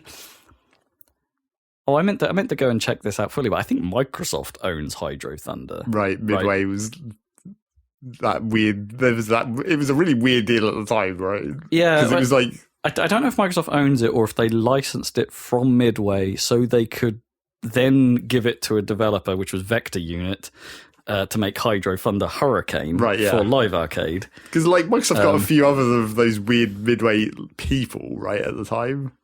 Because that was like Iron Galaxy, right? It was Midway and then Iron Galaxy, but then they went into Microsoft. I mean, Iron Galaxy they're still independent, but Iron Galaxy Iron Galaxy did work for Microsoft for a bit, yeah. But anyway, the Midway situation was weird, and IP leftovers are always weird. They're always weird, yeah. Yeah, so I played a bit of that. I have done another run or two of Power Stone. That game's hard, and sometimes feels very unfair, right?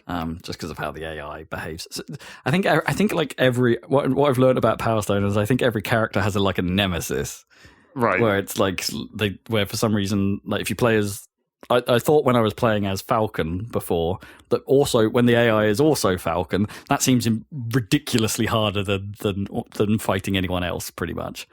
But then when I changed character, the fight against Falcon was piss easy, right? And then but then there was someone else on the roster that I had a real problem with. So I don't know if that's intentional and that the AI is just sort of throwing in or the AI is just really good against, or it's just exploiting the weaknesses of those characters well. I don't really know. I don't really understand. But there are definitely times where there's an element of random to it, and sometimes that really doesn't go in your favor, and you're just like, ugh. It's just the nature of it being a bit of a platform fighter, right? And the reliance on the Power Stone mechanic. Like if someone has just used their super move and the Power Stones come out and they just happen to land right next to that guy so they can pick them up again, and you're like, oh God, really? Or and other times they can be chucked miles across the level, and it's like, great, this is my chance to recover. And it's just a little bit random. The last few characters in the sort of boss characters, I suppose, in the arcade mode have a much bigger health pool than you do, which can make the fights feel a little unfair at times because you could lose it on a coin toss on a coin toss sometimes. It's just like ugh. It can be a frustrating experience, but it's which has me all the more intrigued about what Power Stone 2 became, but that is a rarer game to get hold of.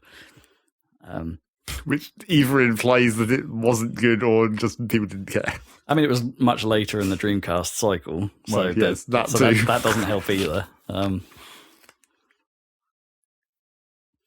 that's been interesting. What else have I been doing? I'm sure I'm forgetting something, but I have started playing Thirsty Suitors. Okay. As my next thing. And I like what I see so far. Okay. So it's a skateboarding RPG mashup that basically mashes up the storylines from I think Night in the Woods and Scott Pilgrim. And then says, why don't we make you a typical Indian family as well? So it does all of those things all at once, and they're kind of all coming together. And I'm so far I'm enjoying it quite a bit because the writing is good, the presentation is great, the animation has this weird sort of off kilter feel to it. It's not. It walks a very fine line between feeling amateurish, like it's not well animated, but it has so much flair and so much personality to it that it feels quite similar to Scott Pilgrim in some ways. Kinda, yeah. That it feels intentional, and that it's that they've chosen it to look like this and be as weird as this. Just the way the main character Jala throws off her jacket and shoes and her Walkman as she walks into the house. That's all done in a sort of dance move, and it's rad as flip. Even when she just jumps on the sofa at the end of a day to say goodnight to your dad or something, she backflips onto it and just casually sits there in in one smooth move. The game is full of that. Every character is super stylish, and even your dad, who is one of the, I would say, typical Indian family, stays quiet in front of the mum, but is secretly very supportive of you. Not secretly, but you know what I mean. That's that sort of quiet, understanding, smart dad character. when you're doing the cooking game with him and he approves, even he'll do a bonkers dance move to like thumbs up you or something. It's like it's cool. Like I really like its vibe. The music is cool as well. It's all hip hop like with Indian sort of tendencies infused, and it's generally pretty cool all the way through. The RPG fighting is simple at the moment, but again has its own sense of flair. It has a focus on you doing taunts in order to find a specific emotional weakness in the person you're battling. I assume you're not actually really fighting. It's never really like explained what you're really doing here, but like you're throwing like spirit fists at people or something. So like yeah, you can like you can give them a thirsty taunt, like sit on the ground and do a pose or something. Then that'll put them off for a few turns, and then you can throw specific attacks at them whilst they're in that down state that take advantage of that weakness. And it's so the players basically find that character's weakness, taunt them into it, and then use your skills that abuse that. So it's pretty simple. I'm sure it will get it's expanding as I'm playing. I'm sure it will get a little more complicated as I go. Hopefully. Yes. Hopefully. But a lot of the fights have like dialogue interspersed in it as well, like as the characters talk to each other and reconcile their differences from the past. And it's all well written and occasionally pretty funny. There's a neat trick going on with your big X that I really want to know how that plays out. They do a neat thing with the storytelling there. It's currently unexplained, and I would like to know how that plays out. And even the skateboarding is pretty good. Again, it's simple. It's not Tony Hawk's, nor is it trying to be. It's got a very simple, like, hit a rail, it will do a trick for you. There is a button you can press to modify that trick, which will increase your multiplier. You can instantly 180 wherever you are. So if you're on a rail going the wrong direction, you can just push the 180 button and you'll turn around on the spot and go the other way and grind it that way, which also increases your multiplier. So if you're like, there are score challenges, so you can be in a place and it will give you like, here's a combo challenge, but you don't get penalized for like just having to go across a bit of flat land like you do in other games. That doesn't end the combo. Right. It will just start reducing the multiplier over time. So your best bet is to find as many different bits of level to do tricks on quickly to keep your multiplier high, and then you find a specific spot in the level which are the finishing spots, and you push the button to then do a big trick at the end, and that will finish it and cash your points basically. And then you can say, this was your combo score, boom. And I think that system works pretty well because they build challenges around how that functions, and it's neat. It's a neat, simple variant on it. Like, it's not supposed to be I don't think it's supposed to be a difficult game particularly, but it's there's just enough there to make it like, oh, I balls that up, I want to retry that. Just enough. Yeah, I don't know. It's neat. It's neat. As I say, super early, so I will talk more about it, I think, when I've got more of the nuance down. But yeah, I like it. I like it. If you want some emotional drama interspersed with skateboarding and a bit of Bollywood flair thrown in, this is it's different, man. It's different. And that's most of the time all I can really ask of a game. I want stuff to be different. I don't necessarily need another Assassin's Creed. You don't need to play Call of Duty. No. I want to be intrigued. There we go. I can't think of much else. That's what I've been up to. I'm sure there was others. There's something like sitting behind me going, why didn't you talk about me? And I can't remember what the chuff that was. Right. That'll do. Oh, I've got it. It turned up. It came in front. Headbangers. Oh, okay. Rhythm Royale. Speaking of Battle Royale things that give you the fizz. Yeah, that came out, and it came out on Game Pass. Yeah, actually. So it very much follows in the Fall Guys, in the footsteps, basically, of Fall Guys. 30 people enter a match. One person will win. and there are various rounds that knock out a fixed number of people as you go, but and each one of those rounds is randomly picked each time, and they're all. But the trick is this time that they're all kind of rhythm or audio adjacent is the idea. So you will get levels that are more like a traditional call and response rhythm game.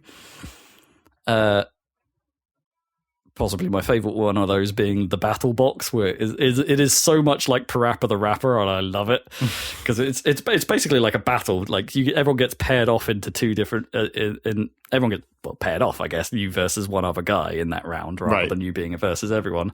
But there'll be like a lyric master in the middle that will give you like something to say across the 4 buttons in a sort of rhythmic pattern, and it'll mix it up, and then it's whoever can match that the closest gets the point for that particular round, and then that will go on for 7. So it's best of 7, I think it is, or something like that, or it might be best of 9 actually, of those little things, and whoever wins goes through, and the other person gets exploded into feathers.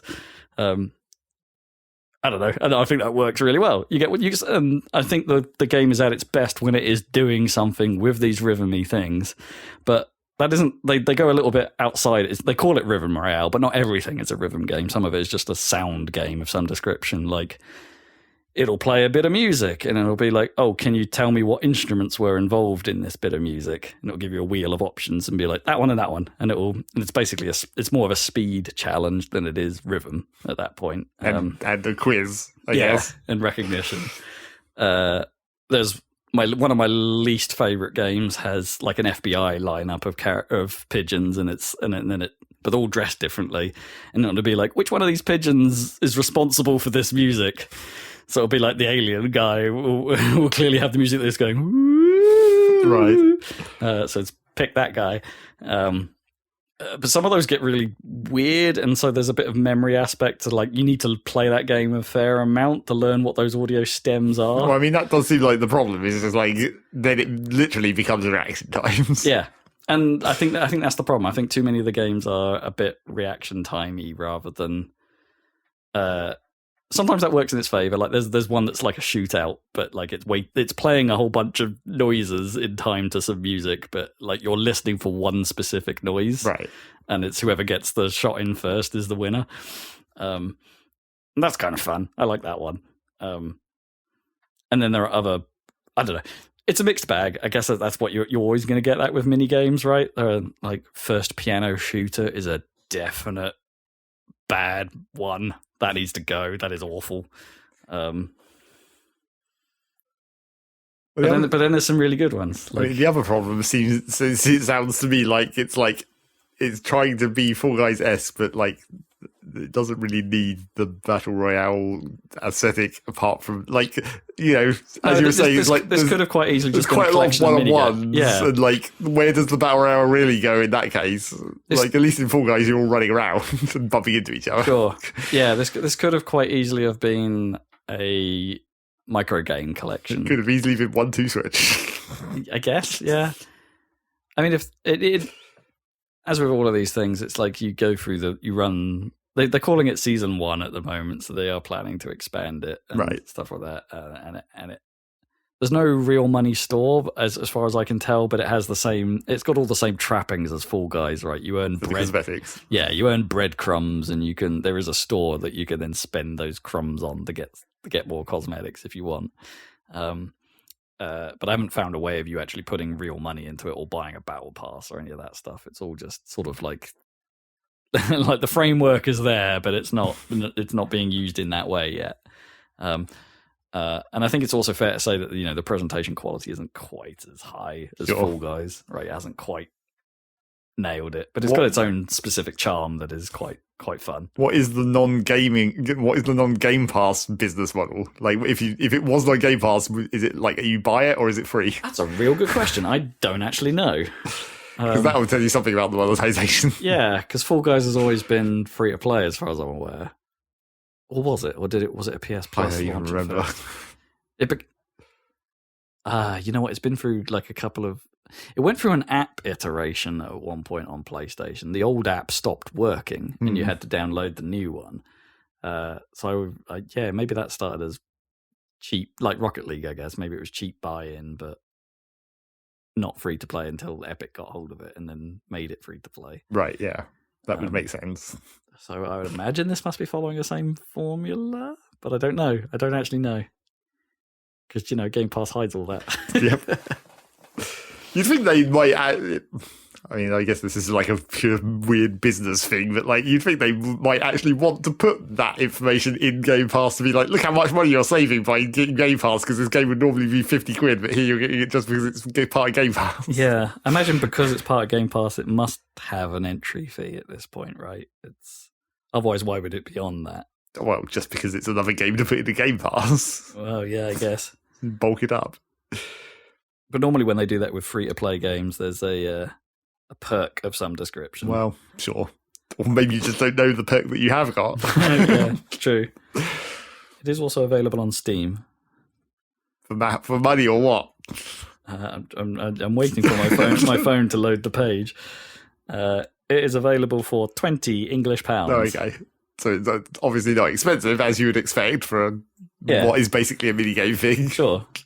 But I can't help but think this would probably be successful, like if they took the, as you said, took the Royale element out and let you just play those games locally.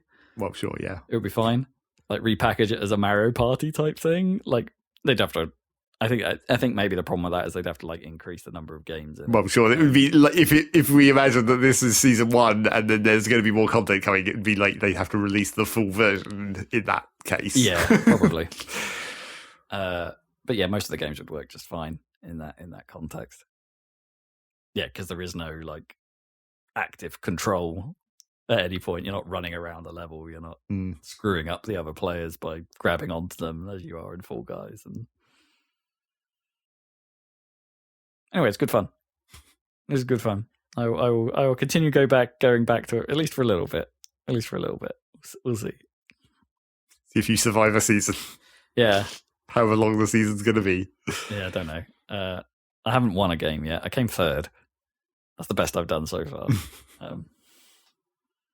Because usually by the time you get to the last ones, there's normally like one player that's insanely good, right? And it's, naturally. Yeah. Anyway, that's all I've been playing. I've got it. You succeeded. My shadow is no longer tapping me on the shoulder. Just wait until 5 minutes after the podcast when you remember something else. Oh, yeah! Like I'll see the box lying around somewhere or something to be like, oh, yeah, I did do that. Oh, I mean, I wasn't going to talk about them, and I won't really now, but I have still been poking at Zelda, and I have still been poking at Detective Pikachu very slowly. But, sure. But I've got nothing to add to that. Yes. Well, in terms of normal things that I played some Rocket League. I foolishly played Rocket League on Thursday night again. God damn it. What is it about Thursday night? I don't know. Everyone's so bad. Is it like something on TV that the good players go and watch on a Thursday night? Oh. Or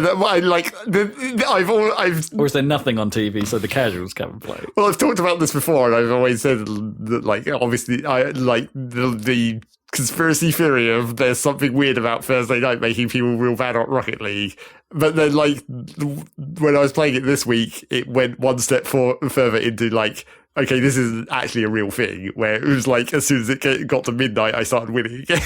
Oh, weird. But, like, that's obviously not real, because it's only midnight for, like, our time zone or whatever. That doesn't make any fucking sense. Sure. But, yeah, like, I still do somewhat believe in the Thursday night weirdness, but not obviously the Thursday night specifically at midnight weirdness. But yes, Rocket League, still Rocket League. Still ever on the verge of turning off chat. Yeah. I still never have. But every time there's one bit of chat, I'm like, God damn, I need to turn this off. Yeah. Yeah, you people sicken me. And then apart from that, we just played a shit ton more Vintage Story. I think I can see the end of this coming now. Okay. Like, we're sort of reaching the end of the tech tree. The end of the content that exists. And it's also one of those situations, probably because, you know, obviously it's still a work in progress, so like the end game content isn't all there or whatever. But it's that situation where, like, we could go through the whole process to make steel, but then you'd have all this fancy steel shit, but then what would you do with it? because like at that point you've done everything else. Right, yeah. There's no actual content to use your fancy steel shit on. Although I think this game maybe intends that the like lore exploration of the world is the end game. Like, Oh, right. you're kind of meant to become super armored and with all the best tools or whatever in order to be able to explore the deep caves and find all the lore stuff. Right, I see. And actually learn about why you're there. Yeah. But that's not very enticing content, really. Yeah, and that's also, I don't know, I guess in the world of Minecraft-y like games, that's not really what players are there for. Well, yeah. And also they could just read that. Right. Well, Like, sure. You go on the internet and read it. Yeah. And the other problem with that is, like, kind of similar to Minecraft, you're trying to find specific things in a giant randomly generated world. Right, yeah. Like, even in Minecraft, even with all the changes they made over the years to make it more streamlined, it's still such a pain in the butt. Where it's just like, first of all, you have to go to the Nether, and then you have to get the blaze found, and then you have to put that on the ender eye, and then you have to throw it, and then you have to follow the directions as it flies, and then you have to keep doing that for a while until it stops in midair, and then you know that the thing is right underneath you, and then you have to dig down, and then you have to activate the portal, and then you have to go to the end. It's like, this whole process just to get to the next bit of story, and I feel like it's going to be kind of similar in Vintage Story as well, because it's like, you have to go underground because you can sort of see what is coming by like the handbook that just lists basically all the items in the game. So you can sort of get some spoilers out of that, although you don't really know the context.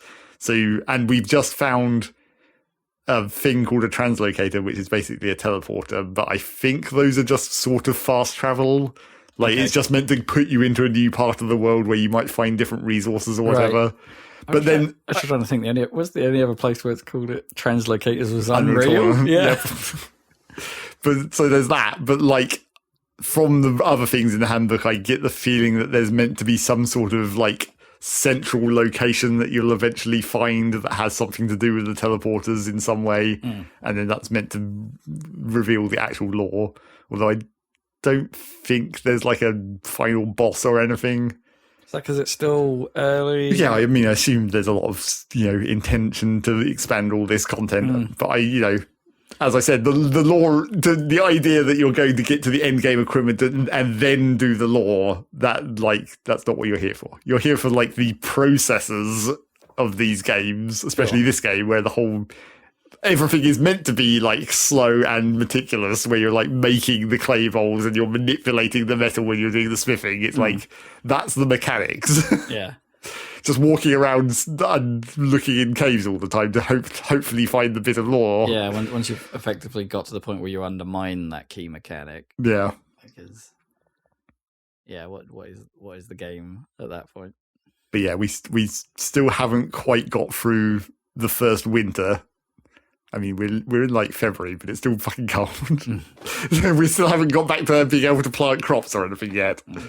So we're still, I mean, sort of in a similar way to other survival games of this nature. It's like, or like even Stardew, I guess. It's like winter is the time to go in the mines because you can't do anything on the farm. So you go mining and get all the resources, but we've kind of done that and winter still isn't over.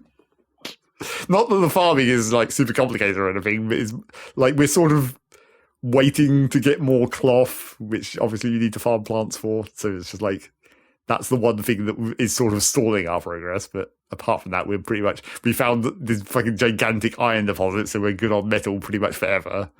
And if we wanted to do steel, then we have the iron to do that.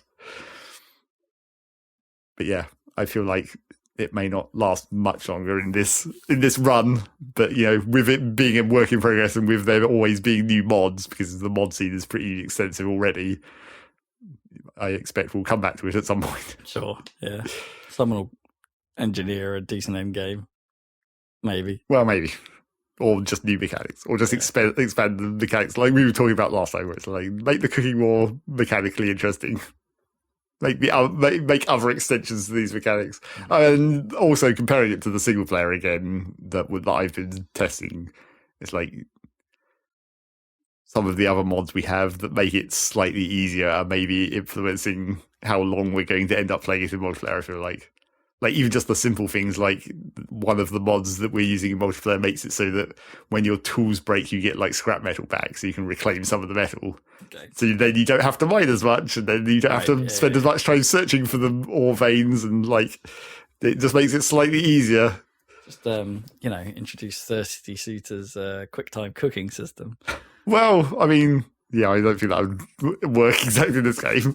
I mean, I did find it kind of weird that like you have this whole clay system where you build up the pots out of the voxels or whatever, and you make like the shape of the pot, but you don't do that for pies.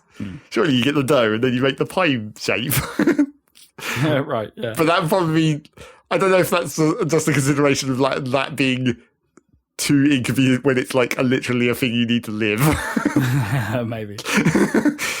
Not that you necessarily need pies to live. There's plenty of other foods you can make much easier than that, but I don't know. No, I need pie to live. Because I mean, there is in like the roadmap of this game, I guess, one of the things that is quite high on the list, but I don't know how they're actually going to manage this, is they want to get rid of the traditional Minecraft like 3x3 crafting grid, where you a lot of the stuff in the game you're still putting items into this 3x3 grid in a certain shape and it's making a thing. Sure. But that would be a real nightmare to get rid of. I mean, conceptually, there's ways. I mean, I can see ways of doing it in the context of this game, where like when you're making stone tools right at the start, you're like putting the piece of stone on the ground, and then you're hitting it with the other bit of stone to carve out the shape using this voxel system, and then it makes the part. But then you take that part and you put it in your crafting grid with a stick to make the tool. So obviously, you could just put the part on the ground and then hit it with a stick and turn it into a tool or something. You could physically do that as a thing in the world if you wanted to. That would make sense, but then there's a lot of other stuff where it's like, how are you going to physically simulate a crafting grid, really, apart from the like hit two objects together? Well, or just make it so you actually have to like, instead of just put them into the grid, you've got to like lift and move it into the grid in like a. Or you do like everything with the voxels. Be like, get the wood voxels to make this shelf. Oh, right.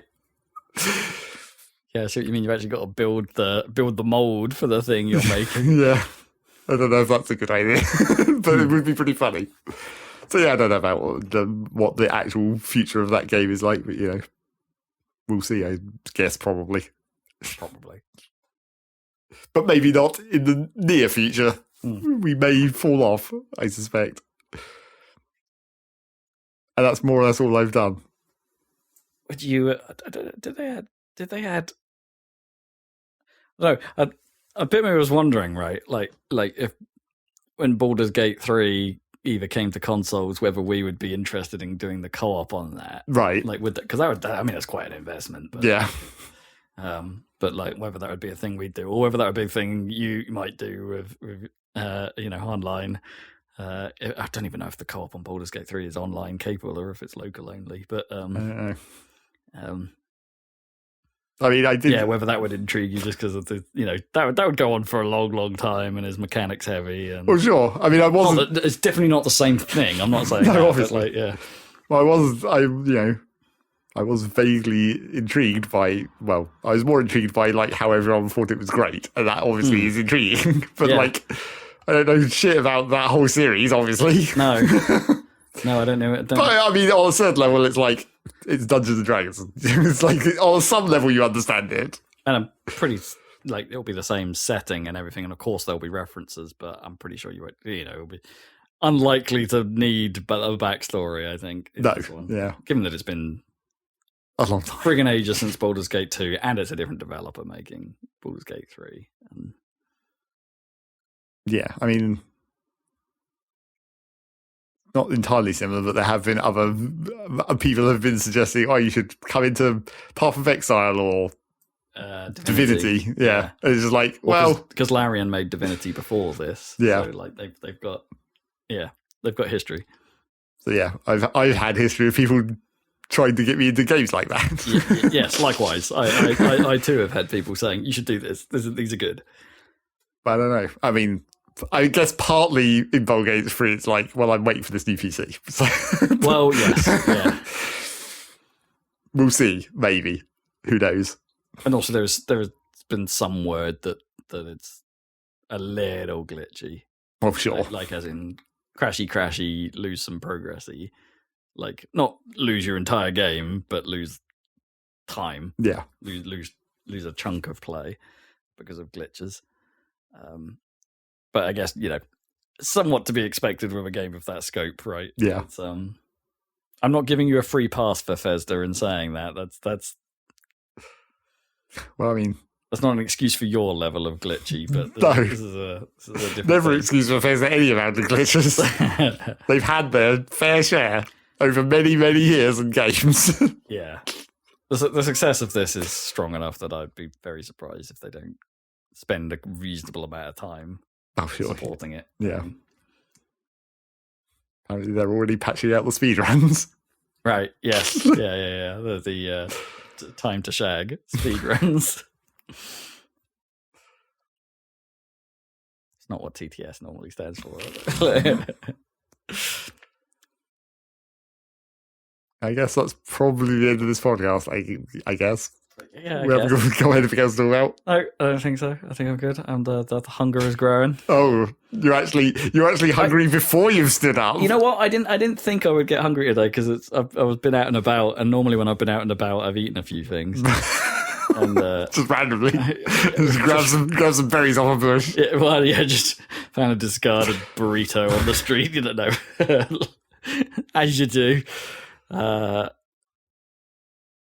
Yeah, so yeah, I'm surprised. I'm like the hunger is growing. The need to peats. I have the need to peats. Okay.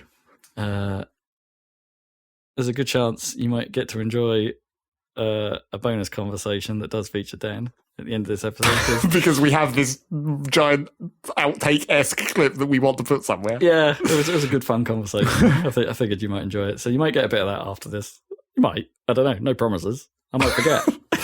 Typical Rob editing is going to happen. Yeah, exactly. Sometimes something will happen, but maybe not. Yeah. Enjoy a bonus bit. You might get to hear that again. After this outro music, which has probably already started playing at this point, because that's how Rob edits that in. Well, yeah. Oh no, you're not delaying it. Don't do that. Don't fuck up your own editing process. I've set you up for this. Yeah, it might not be there yet though, because we've got to talk a bit longer. And I've got to say, like and subscribe, and go watch the videos on YouTube. And get podcasts at your podcast places, and go on social media if you really want to. But who cares? Increasingly, who cares? Yeah, I mean now it's definitely audible. Thanks. Okay, bye.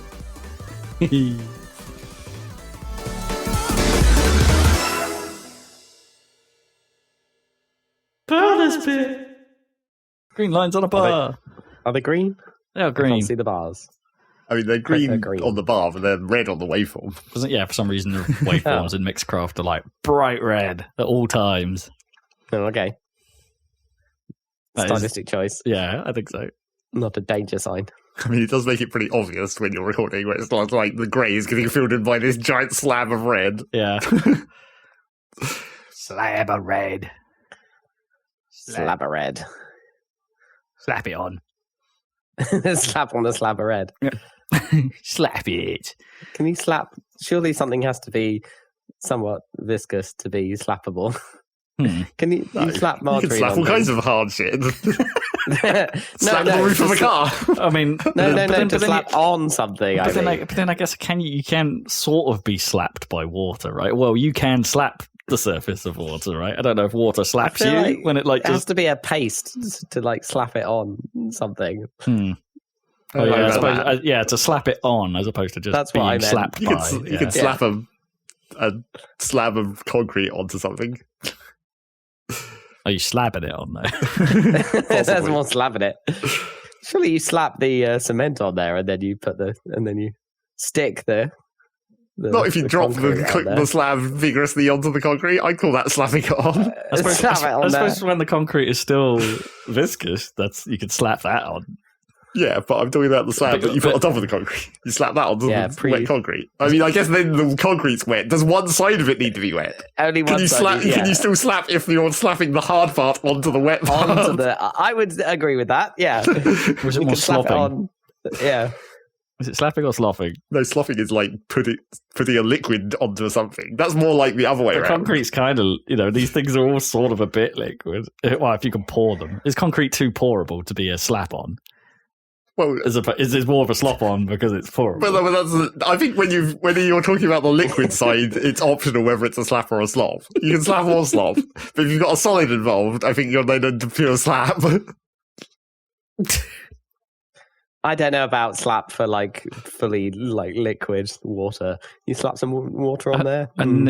Yeah, I don't. Slap. Yeah, but not. Yeah. I don't think you slap on when the. No. But I think I'm still correct. That like the Smash, water surely. can slap you, or you can slap it, but you're not slapping it on. Because it's basically the same thing. It's just an on is missing. Yeah. I think that's that very important. I think that makes a difference. I don't know if it does. I think if water is slapping you, it's slapping on you. But you're not slapping it on. It's slapping you on. That sounds like a very different thing. Hang on a minute. I've just thought of another contingency for the slap conversation that I feel like we have to get to. Right. People on YouTube will tell you to slap the like button. And it's can you slap something that's immaterial? Because it doesn't actually exist.